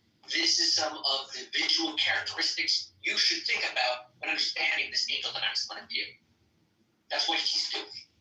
I don't yet know why, because he's going through a long description of what the angel looks like, but he hasn't yet said what the angel did or what the angel told him to see or do. So he's getting started. It's a book. Is it common to have phrase is wrong, but describe the spirits or whatever, they refer them as moving with something that is being described as if it was engineered, like a craft or something. You know what I'm saying? Like it's very. Well, first of all, don't forget that in the Torah they have literal schematics for a giant rectangular tent of worship, and they waste a lot of time telling us all of the details, and they do it twice. They tell us to do it, and then they tell us that we did it exactly the way they told us to do it. Right? The Torah likes schematics sometimes, and they don't usually apply it to heavenly forces. But Ezekiel was somewhat different. He was a prophet. He was able to do it. But we don't usually describe that. I think like sapphire, we do sometimes say that the heavens have an appearance like sapphire. That's common. We sometimes say semblance of human form. I'm saying all of these are concepts they're conveying to people that have a theology about angels. They have an angelology. Yeah, I mean, that could be true. It's true. I'm just saying, no, that one you can just know historically, because in the era Ezekiel was, they did have angelology at that point. Oh yeah, I'm not disputing that. I'm still like uncertain as to like, is this a metaphorical thing, or was this something that he was describing? I think you're reading it the wrong way. It's like if you were to start Harry Potter and were to say, is this a metaphor for something? You could ask that at any point in the book, but the proper way to accept and understand the story of Harry Potter is to take the story at its terms until the end, and then see what you've learned from the story. Over here, he's telling a story about an angel, probably to give some kind of a message about the nature of the world or what the church should be doing. Now, you're asking, why is he describing the angel so much? I say, why tell us about the scar on his head? That's for the author. There's probably a narrative element that is useful for each of these components, and he probably touches upon them later. So, from your perspective, you're basically convinced that this was not like an event that he was describing, sequentially, that it was. I didn't say that. I didn't say that this didn't happen to him. Well, I think that's what I'm questioning. I'm not doubting that there could be a metaphorical teaching that pre-existed this potential, whether this was an experience that he witnessed, because it both could be true, right? This could be a way that. I don't know exactly what the standards of publishing and writing for the prophetic school was. It seems to me that these things happen to these people. They claim them usually as some kind of a vision. In this case, I have no reason to doubt him. He's seeing, the rabbis say that this was a prophetic writing, that he did genuinely experience these things. But whatever it is he truly experienced, I wouldn't say that that's identical to what is written. What's written is designed to communicate. What he actually experienced is not really what the book is about. Well, what's the prophecy he's making in the semis? I literally know nothing about it. Ezekiel was, I think, like Isaiah was the first one to say the state was going to be destroyed, and I think Ezekiel agreed with him. I think, what was it, Jeremiah got kicked out? I'd have to check the historic details on Ezekiel. But he was one of the last prophets as the state was being destroyed. Okay. Let's see, where's Ezekiel in Wikipedia? Let's see. Chronology. 13th year of Jeconiah, king of Judah. So he was in Judah, I guess. Which means he was in the southern kingdom. According to the Bible, Ezekiel and his wife lived during the Babylonian captivity. So they lived when the northern states fell. And they lived in Tel Aviv, I guess. Tel Aviv, near Nippur. So those are exiles from the kingdom of Judah. And Ezekiel 1:1 and 3:15. There's no mention of him having children.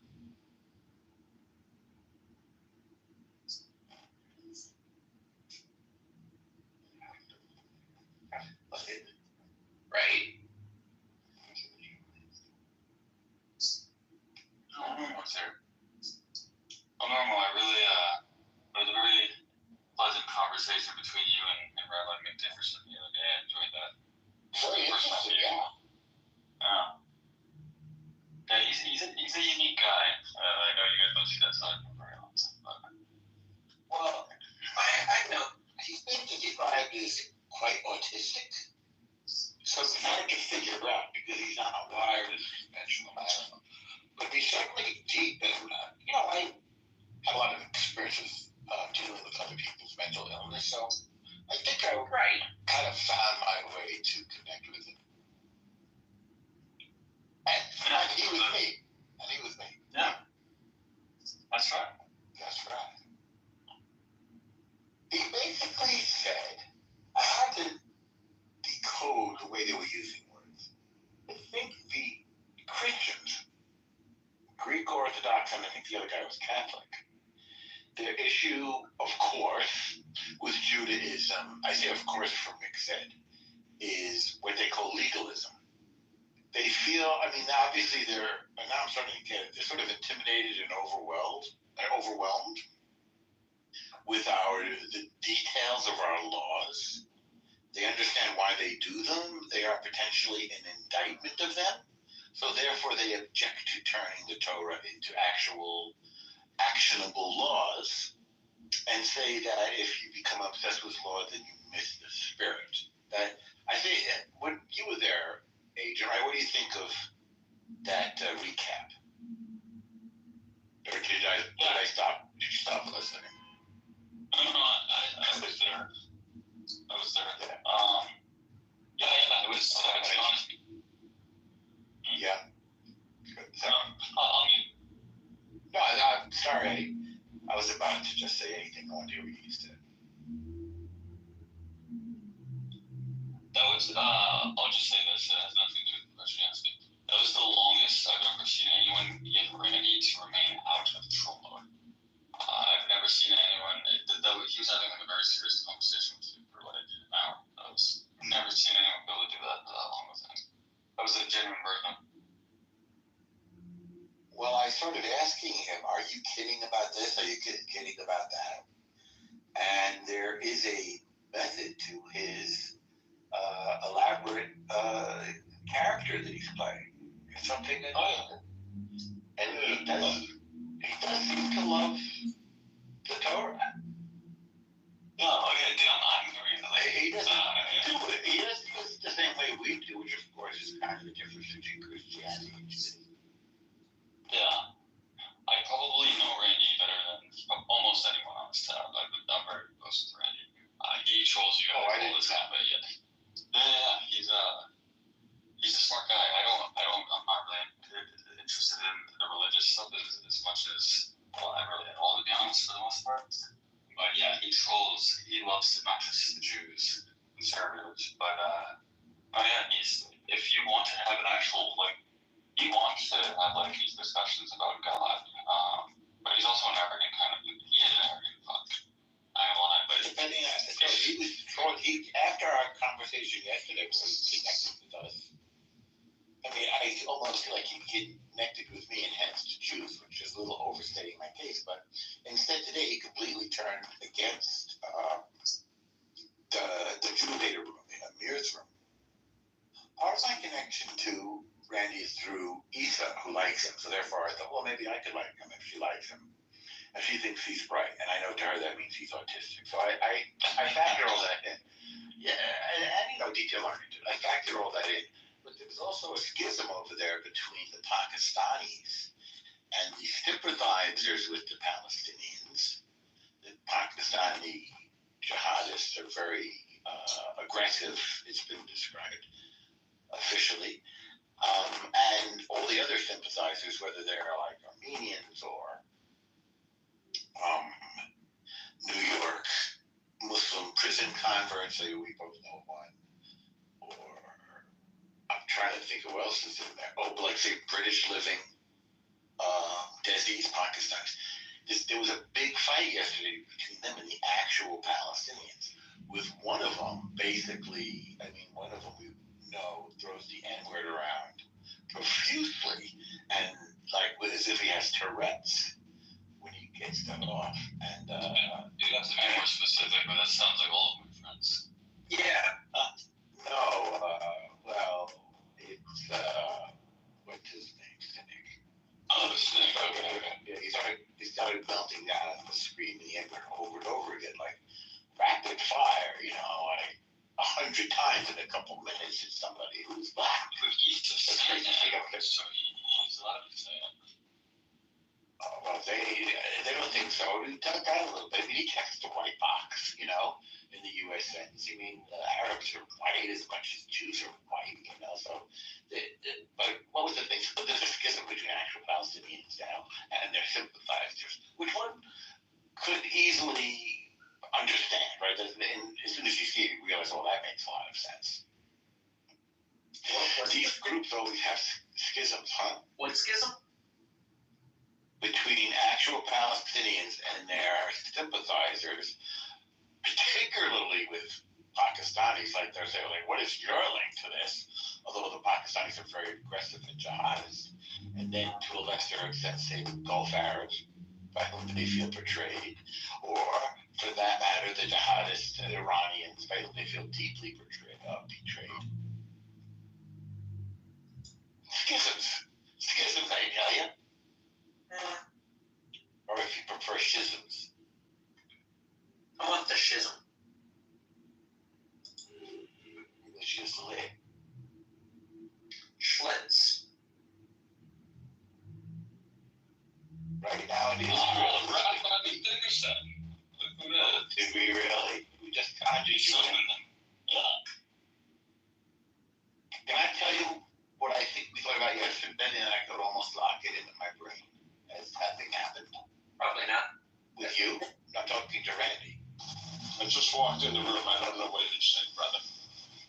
Oh, you mean the other Randy? My other Randy. No, I had talked with Randy. No, the real rabbis, yeah, Randy McDickerson, he's not. I'm not there. Oh, Randy McDickerson. If you feel like talking in a very friendly way, in a very easy, friendly, intellectual, but not competitive way, not antagonist. About just recanting yesterday to see if I got it right. My interpretation. His hand is up. So we have to, I'm not Said you were a cuck. Sure, I don't know. How do you guys doing? Okay, how you doing, Randy? I'm doing amazing. I was like, That's good. day for Ramadan, you know. I like Ramadan. He can finally get all of his favorite tables. Ramadan, we call it the Shahr al-Fadila. It's the favorite month of Allah. How do you guys know? And I like hearing about months. Do you know if their calendar coincides with ours? Yeah, of course.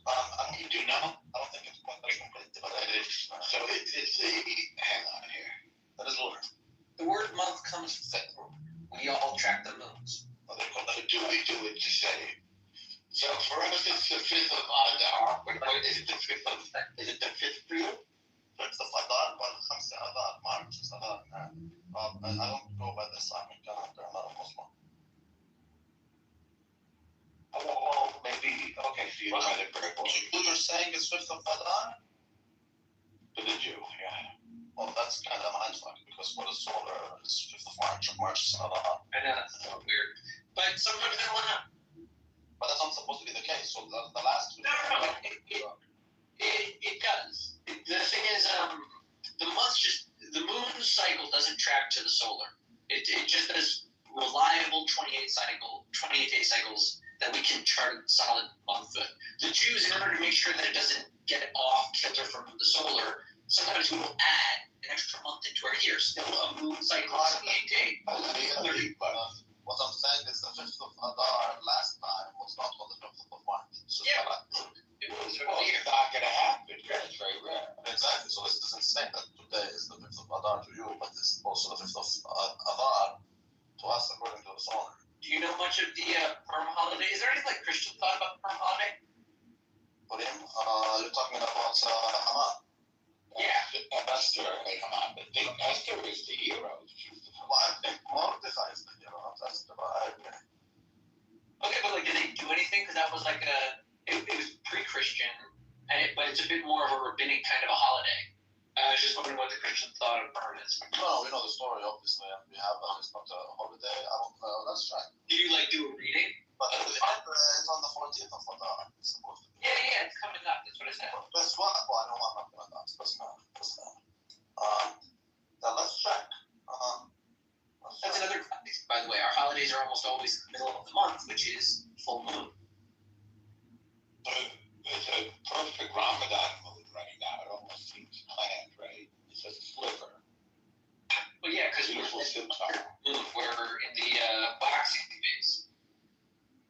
Yeah, we don't have it. We don't have it as no. I mean, we don't. But we Do a don't reading. the holidays.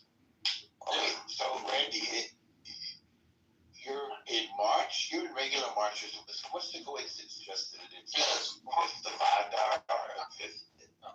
All I'm telling you is What's in March and Adar, the months lining up. in Arabic, March is Adar.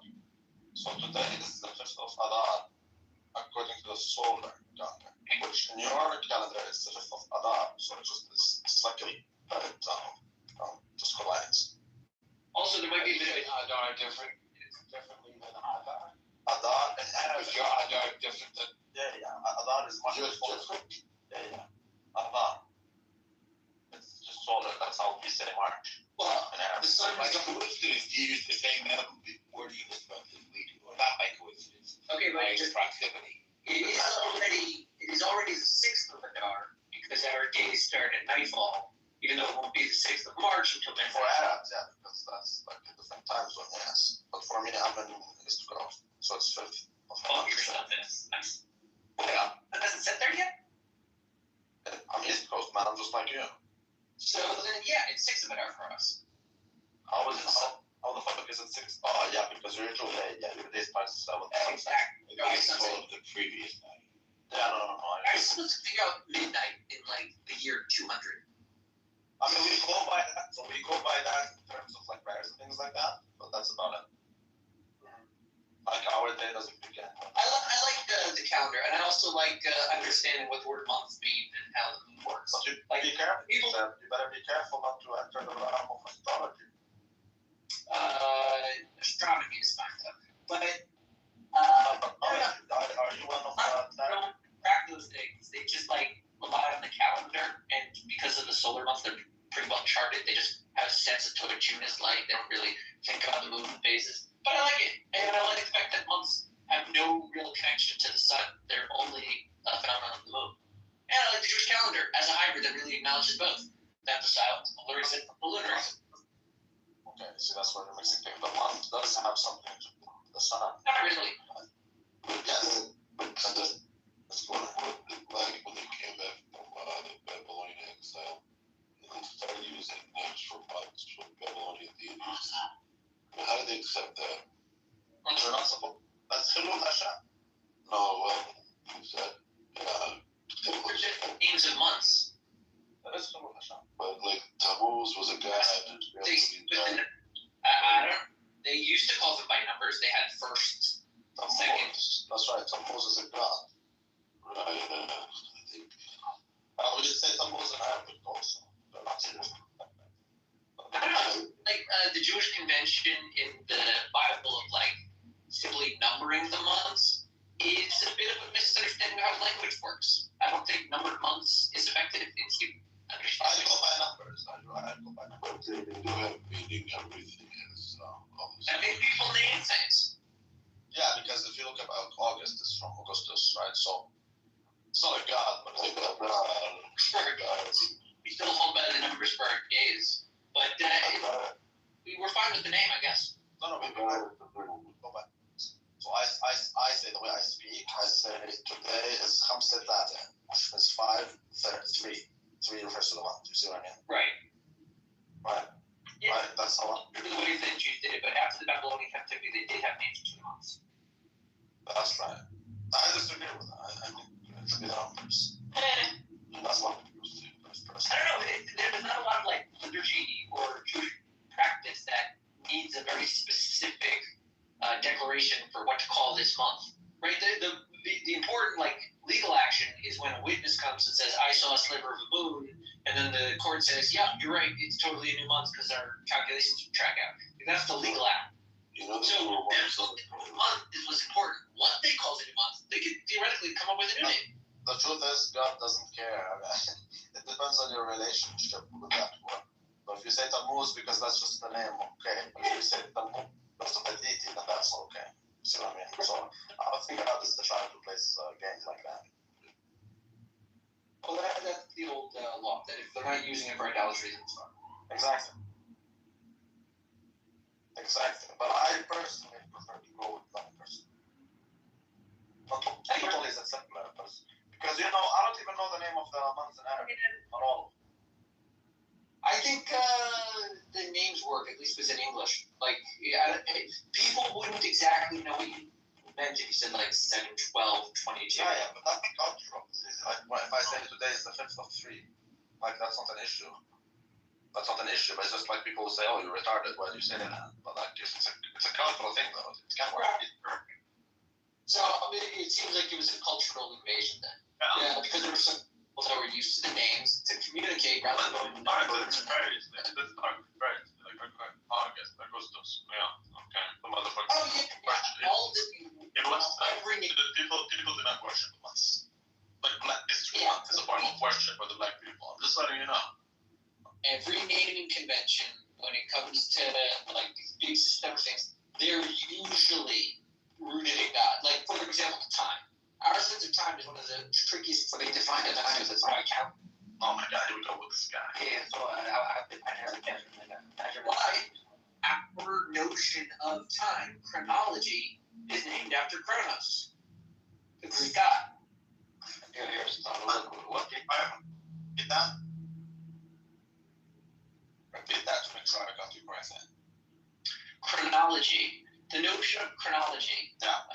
study of time or the development of time, is based off of the Greek god Kronos, who was the father of Zeus. He swallowed all of his children so that they could not defeat him, but Zeus escaped, killed his father Kronos, and freed his brothers and sisters. That's right. By the way, you better watch out because you need to be inaccurate. Kronos isn't a god; he's a titan.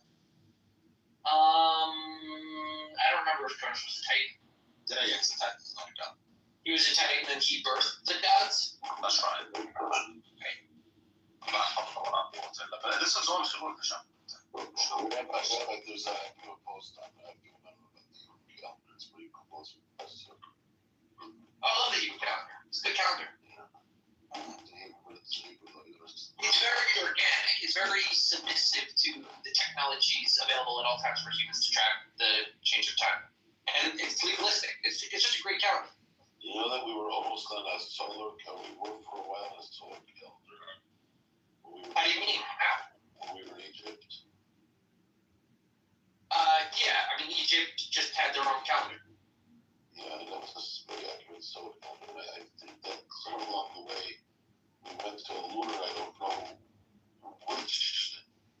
which conqueror switched us to the lunar calendar, but that's Muhammad. What was way before? No.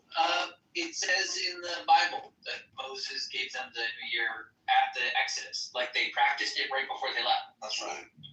And also the idea of a month did exist in other places, just that Egypt was very sun-focused. That's also why Egypt felt like hours. They divided up the day using the sun, but they didn't develop the months or the 360. That was all like Babylonian technology. That's right. And the truth is, Catholics are pretty good to keep track of time. So as long as you know which day it is, it doesn't matter. You can use rotten bananas as a calendar. Yeah, I don't say it's nothing. Like, I would say we all agree that it is right now. We all agree what yesterday was. But it's something else to look up at the sky and see that the shape of this moon was reliably known and understood by my ancestors 3,000 years ago. They knew that it would look exactly like this on this day, and that's the beginning of the month. You know? Marians, for example, Marians knew how many planets there are in our solar system. So, like that's pretty. They included Pluto, by the way, because you motherfuckers don't include it. Pluto isn't a planet. Well, according to this, yes, the fuck it is a planet. It's not a planet. It's not even. It's not anymore. I know they don't consider it a planet anymore, but that's because it is a planet. It's a dwarf planet. Which is if you really want to get like woke about this, and I feel like you might, because that's kind of what you do. You could say that the implication that a dwarf planet is not a planet, if properly translated, is to imply that human beings suffering from dwarfism are not humans. Do you hear yourself? How dare you? Exactly. But why do you think I go? Yeah, they're not human by definition. How am I? So what you really want to say is dwarf planets are obviously a type of planet. I do think it's a planet, but I'm still stuck. Why do you think? How come I am woke if I say nigger all the time? I didn't say you're woke. But you did say I always go woke. No. I I said there was a woke spin. Since you expressed interest in referring to Pluto as a full-on planet and not a dwarf planet, which it truly is, and you are that has no particular allegiance to anything other than arguments that serve your ultimate end. If you want to make the case that Pluto is a planet, simply utilize the leftist woke ideology of not being and explain that they also dismissing dwarf humans as non-humans. Pluto is a planet. I was about to make that argument, so I get what you're saying, but my perspective is I studied it in school when I was a child. Right? When I was a child. That Pluto is a planet. And then they changed that to no longer be a planet. I think it is. I just don't understand the reason. I don't think it. I don't think. Why do I no longer have to consider it a planet? When you don't have a real reason to no longer make it a planet. It's just some retarded shit to do.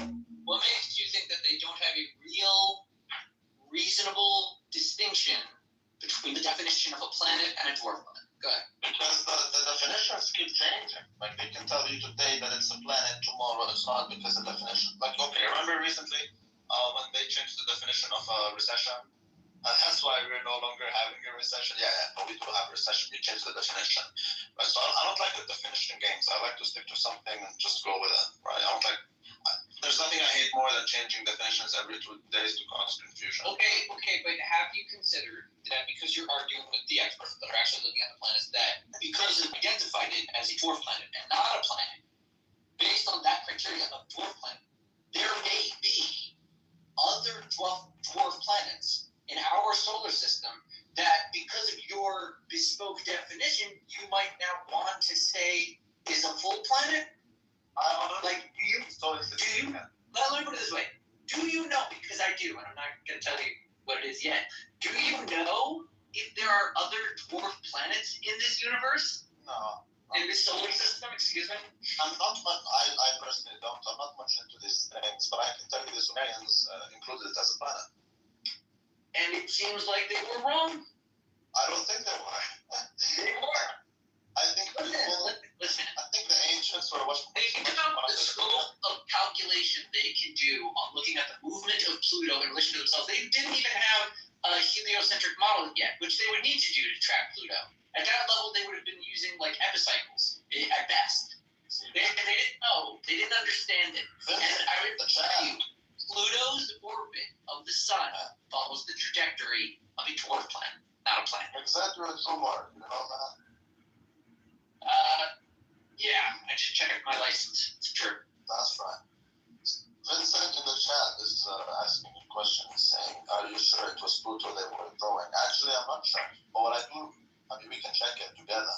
But I do remember that they were all the planets. So it's not necessarily Pluto, but they were including all the planets in our solar system, which does include Pluto if you add them up.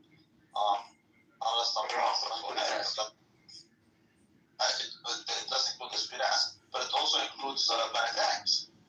Right? Right. Yeah, the Sumerians knew what's up. They knew what's up. And I don't know how, but they knew what's up. Anyways, I trust them over the so-called experts who literally are the reason why you stayed in your mama's basement for 2 years, because you're afraid of 99% survival. What? I'm referring to 2 years. We had it. Yeah. It really wasn't. Yeah, it was. I think you're the only one in this picture, Me personally, I'm super grateful for COVID because it's so easy to work from home. And it very well been done for at least 10 years. But it's not more. It's not more. I'm grateful. It took the kick in the pants COVID to have it, and now it has, and I am liberated. Do you know how much money people made out of this shit? This is crazy. I remember right now. People make money every day. No, by COVID specifically, we need to give people a lot of money because number one, you save on tax dollars because you no longer need to take care of the elderly. We would have killed them. Yeah, that was I heard the guy. I read about the guy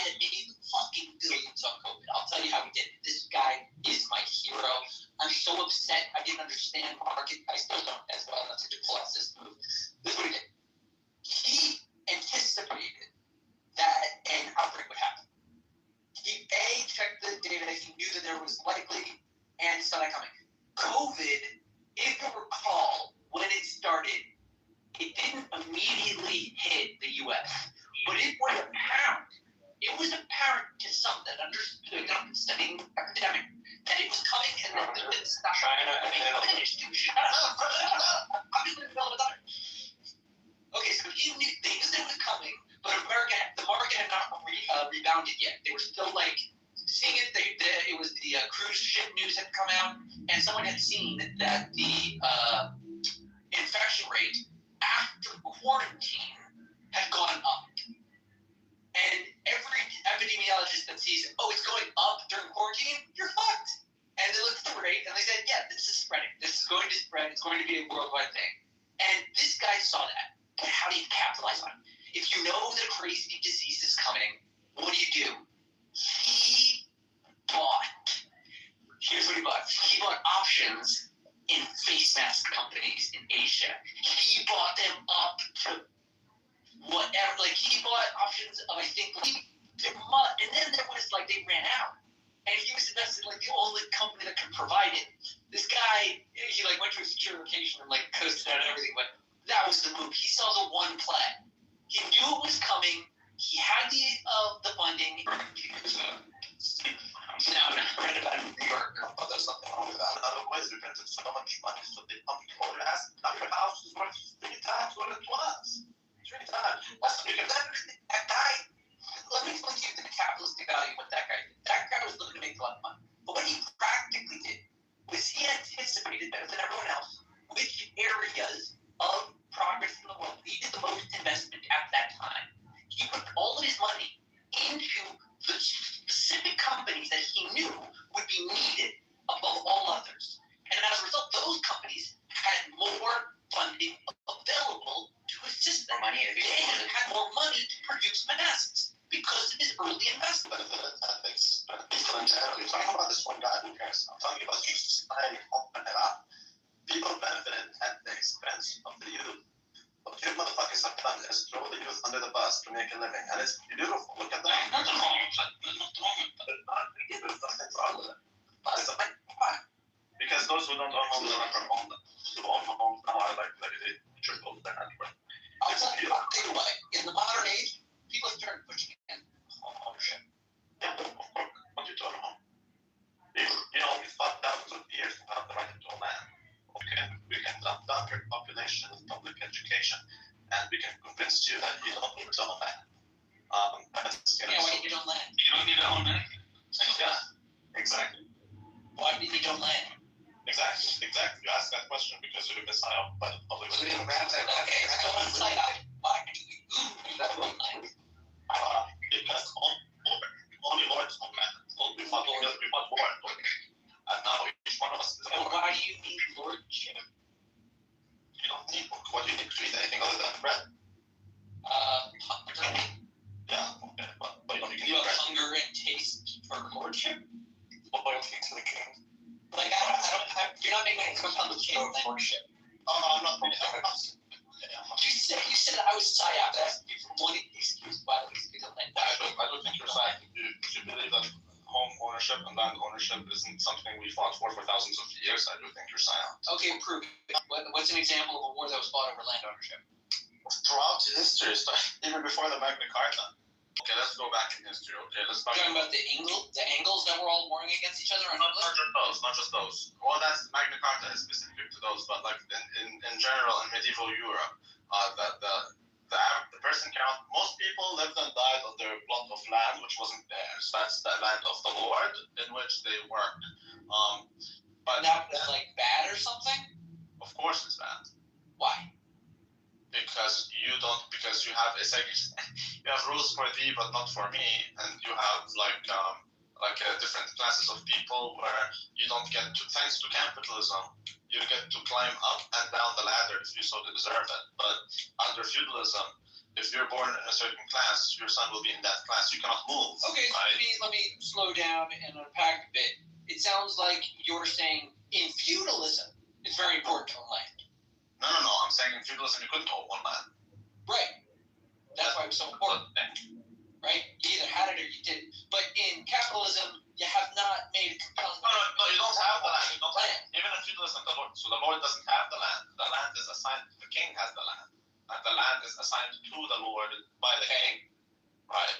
And the Lord is supposed to run that land and raise tax dollars or not. Okay, but we're not discussing feudalism. We're asking today a modern argument for the Well, so ever since capitalism, the capitalism changed things where every man is able to move along the social ladder rather than be stuck where he is. So then lordship became an option, aka owning land. Why? Okay, great. Is that a thing we should want? Lordship? I think we should want a world where, based on meritocracy, you can climb up and down the social ladder. It was a familiar objection amongst the early Americans against fighting against England. They didn't want a revolution. They said, quite compellingly, I'd rather have one king 3,000 miles away than 3,000 kings 1 mile away. Yeah, I would call these people faggots. Okay. Is there some reason you think specifically society's improved by having 3,000 kings 1 mile away? I think that they have benefits. Some people might benefit, not societies as a whole. I think people might benefit. It's just like, for example, people who are very unproductive would love a tax system. Obviously, they benefit from it. They're not taxpayers; they're tax recipients. Okay, exactly. Yeah, so I think people have their incentives for sure. Society is much better off with decentralization. Okay, if society is better with decentralization, wouldn't that be an argument against land ownership? Which Well, they're better with these lands, which are decentralized. So I'm just not clear. Are you saying decentralization is good or bad? 100% good, but when under duress, you should decentralize. Okay, so then I can decentralize my wealth outside of land, right? That's not how it works. It's stuck in the land, no? What you're talking about is very centralized. I have to tend to it in a very specific way, as land is want. That's not the definition of what you're talking about is diversification. That's different than No, I wasn't talking about diversification. I was talking about the centralization of the concept of democracy. Yeah. What is land as a good wealth holder? But we're not is it better than gold? Is it better than dollar? But that we're not talking about. That is diversification. What I'm talking about is decentralization, which refers strictly to the decision-making process. Of what? In general, like an absolutist. Centralizing what? What do you mean?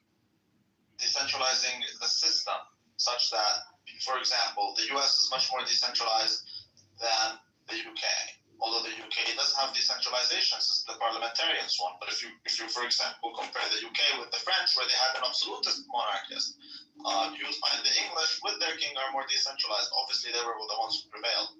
Americans prevailed because they had more decentralization. Decentralization is good, and it allows the individual to flourish and, self-actualization and whatnot. I'm not sure what that has to do with the land.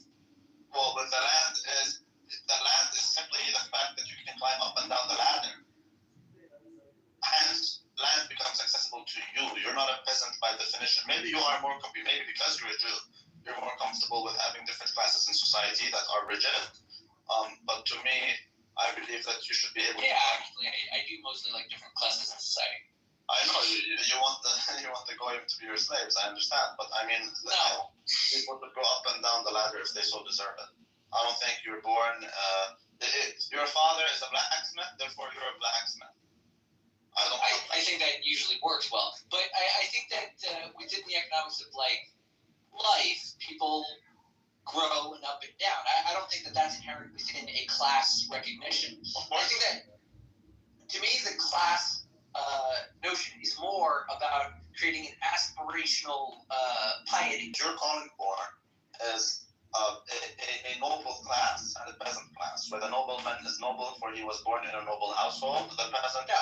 No, that's correct. That's not... Okay, so what I'm saying is I want the peasant to also be able... I want the peasant to be able to enter nobility.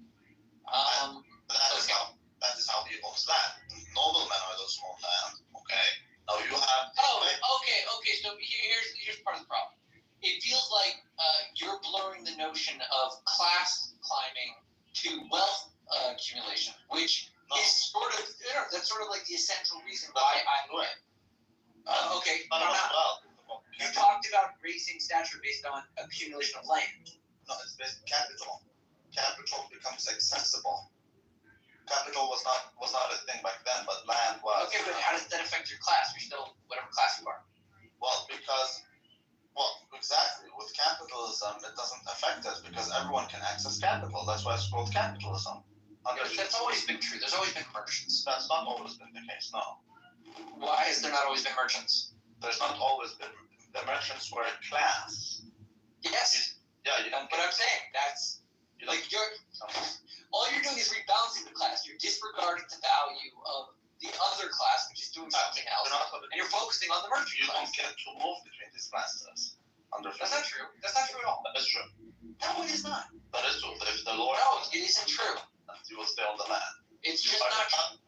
You are the subject of There are merchants that became lords, lords that became merchants. Like it happens. the merchants don't become lords. Unless you're talking about the later period where actually They do. How do you think the first lords became lords? the merchants were the ones who came with the capitalist revolution. So towards You the ever heard of Baron de Rothschild? How do you think he got his barony? there were cases with the Pope. It happened a bunch, dude. Like you're pretending that there's some kind of true divide between merchants and class, and it isn't. Here's the real divide. The real divide is I'm gonna have to debate with you the fact that before capitalism you couldn't move up and down the social ladder. I mean, you're gonna have money. That's not true. That's really, it's not as true as you're saying. So Like, there was more movement than just like nothing. We're not like back in East Europe, actually in East Europe, East Europe would be different. East Europe is different. No, I was it's not. just It's different. It's different. Black England. It is different. It's not totally different. The serf cannot own I'm land. gonna listen. I'm feigning. I'm gonna plead ignorance when it comes to Eastern Europe. I don't know what their class system was like. It's still similar, but more strict in the sense that the Could be. serf cannot even leave a plot of land. So he's born there, he lives there, he dies there. He cannot even Okay, leave so that's crazy. That's stupid.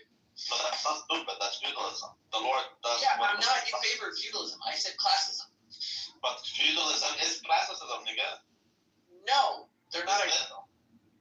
Yes, it is. Capitalism. Feudalism is a very particular historical era that was functional. I mean, and feudalism was not always bad. It worked in certain areas. That's why they did it for so long. I'm talking strictly regarding ownership of land and how that plays a role when it comes Yeah, but to. you are telling me that ownership of land is the essential component there, whereas you keep like big switch talking about You understand that classes. only What lords, can you do without land? because only lords were able to own land. Yes, but Now, why do I you have the ability, land? because now, Like, make your case. I have access to the whole damn planet. I can get to more corners of this planet freely and without harm than my ancestors for millennia. You're telling me I need to own the land. Fuck you, I have the planet. okay, I'm just asking you, like, what is your case? read about it. You're telling me that I'm like not a lord because I don't have the land. I don't get it. I know you don't get it. You need to read about it. I'm not gonna explain. I'm asking you to explain it. I feel like you were failing. And it's so difficult to explain it to you. It's so difficult. Yeah. Like, listen, here's my money. There's land right over there. Be a salesman for a second. Why? Read about the history of land ownership and the right to own land. So what? You're saying I have to make like some kind of civil act, a political statement by ownership of land? No, what I'm telling you is only lords were able to own land. And now we have the ability, each one of us, to become lords if we so deserve it. Thanks to capitalism, we But can move again, up and down. who cares? I care. Like you're pushing against this classist system. We're like, you could move to the. And they're like, but now I can be a lord when the class system doesn't exist anymore. Like, what are you chasing? I'm not saying that. I don't believe in the Like, abolition. what kind of real talk? Do you What kind of understand- happiness are you getting when you get this plot of land? But I'm a capitalist. Why do you think And capitalists would love the money. But no, that's not true. We love A farmer loves the land. Dude, we're talking basketball.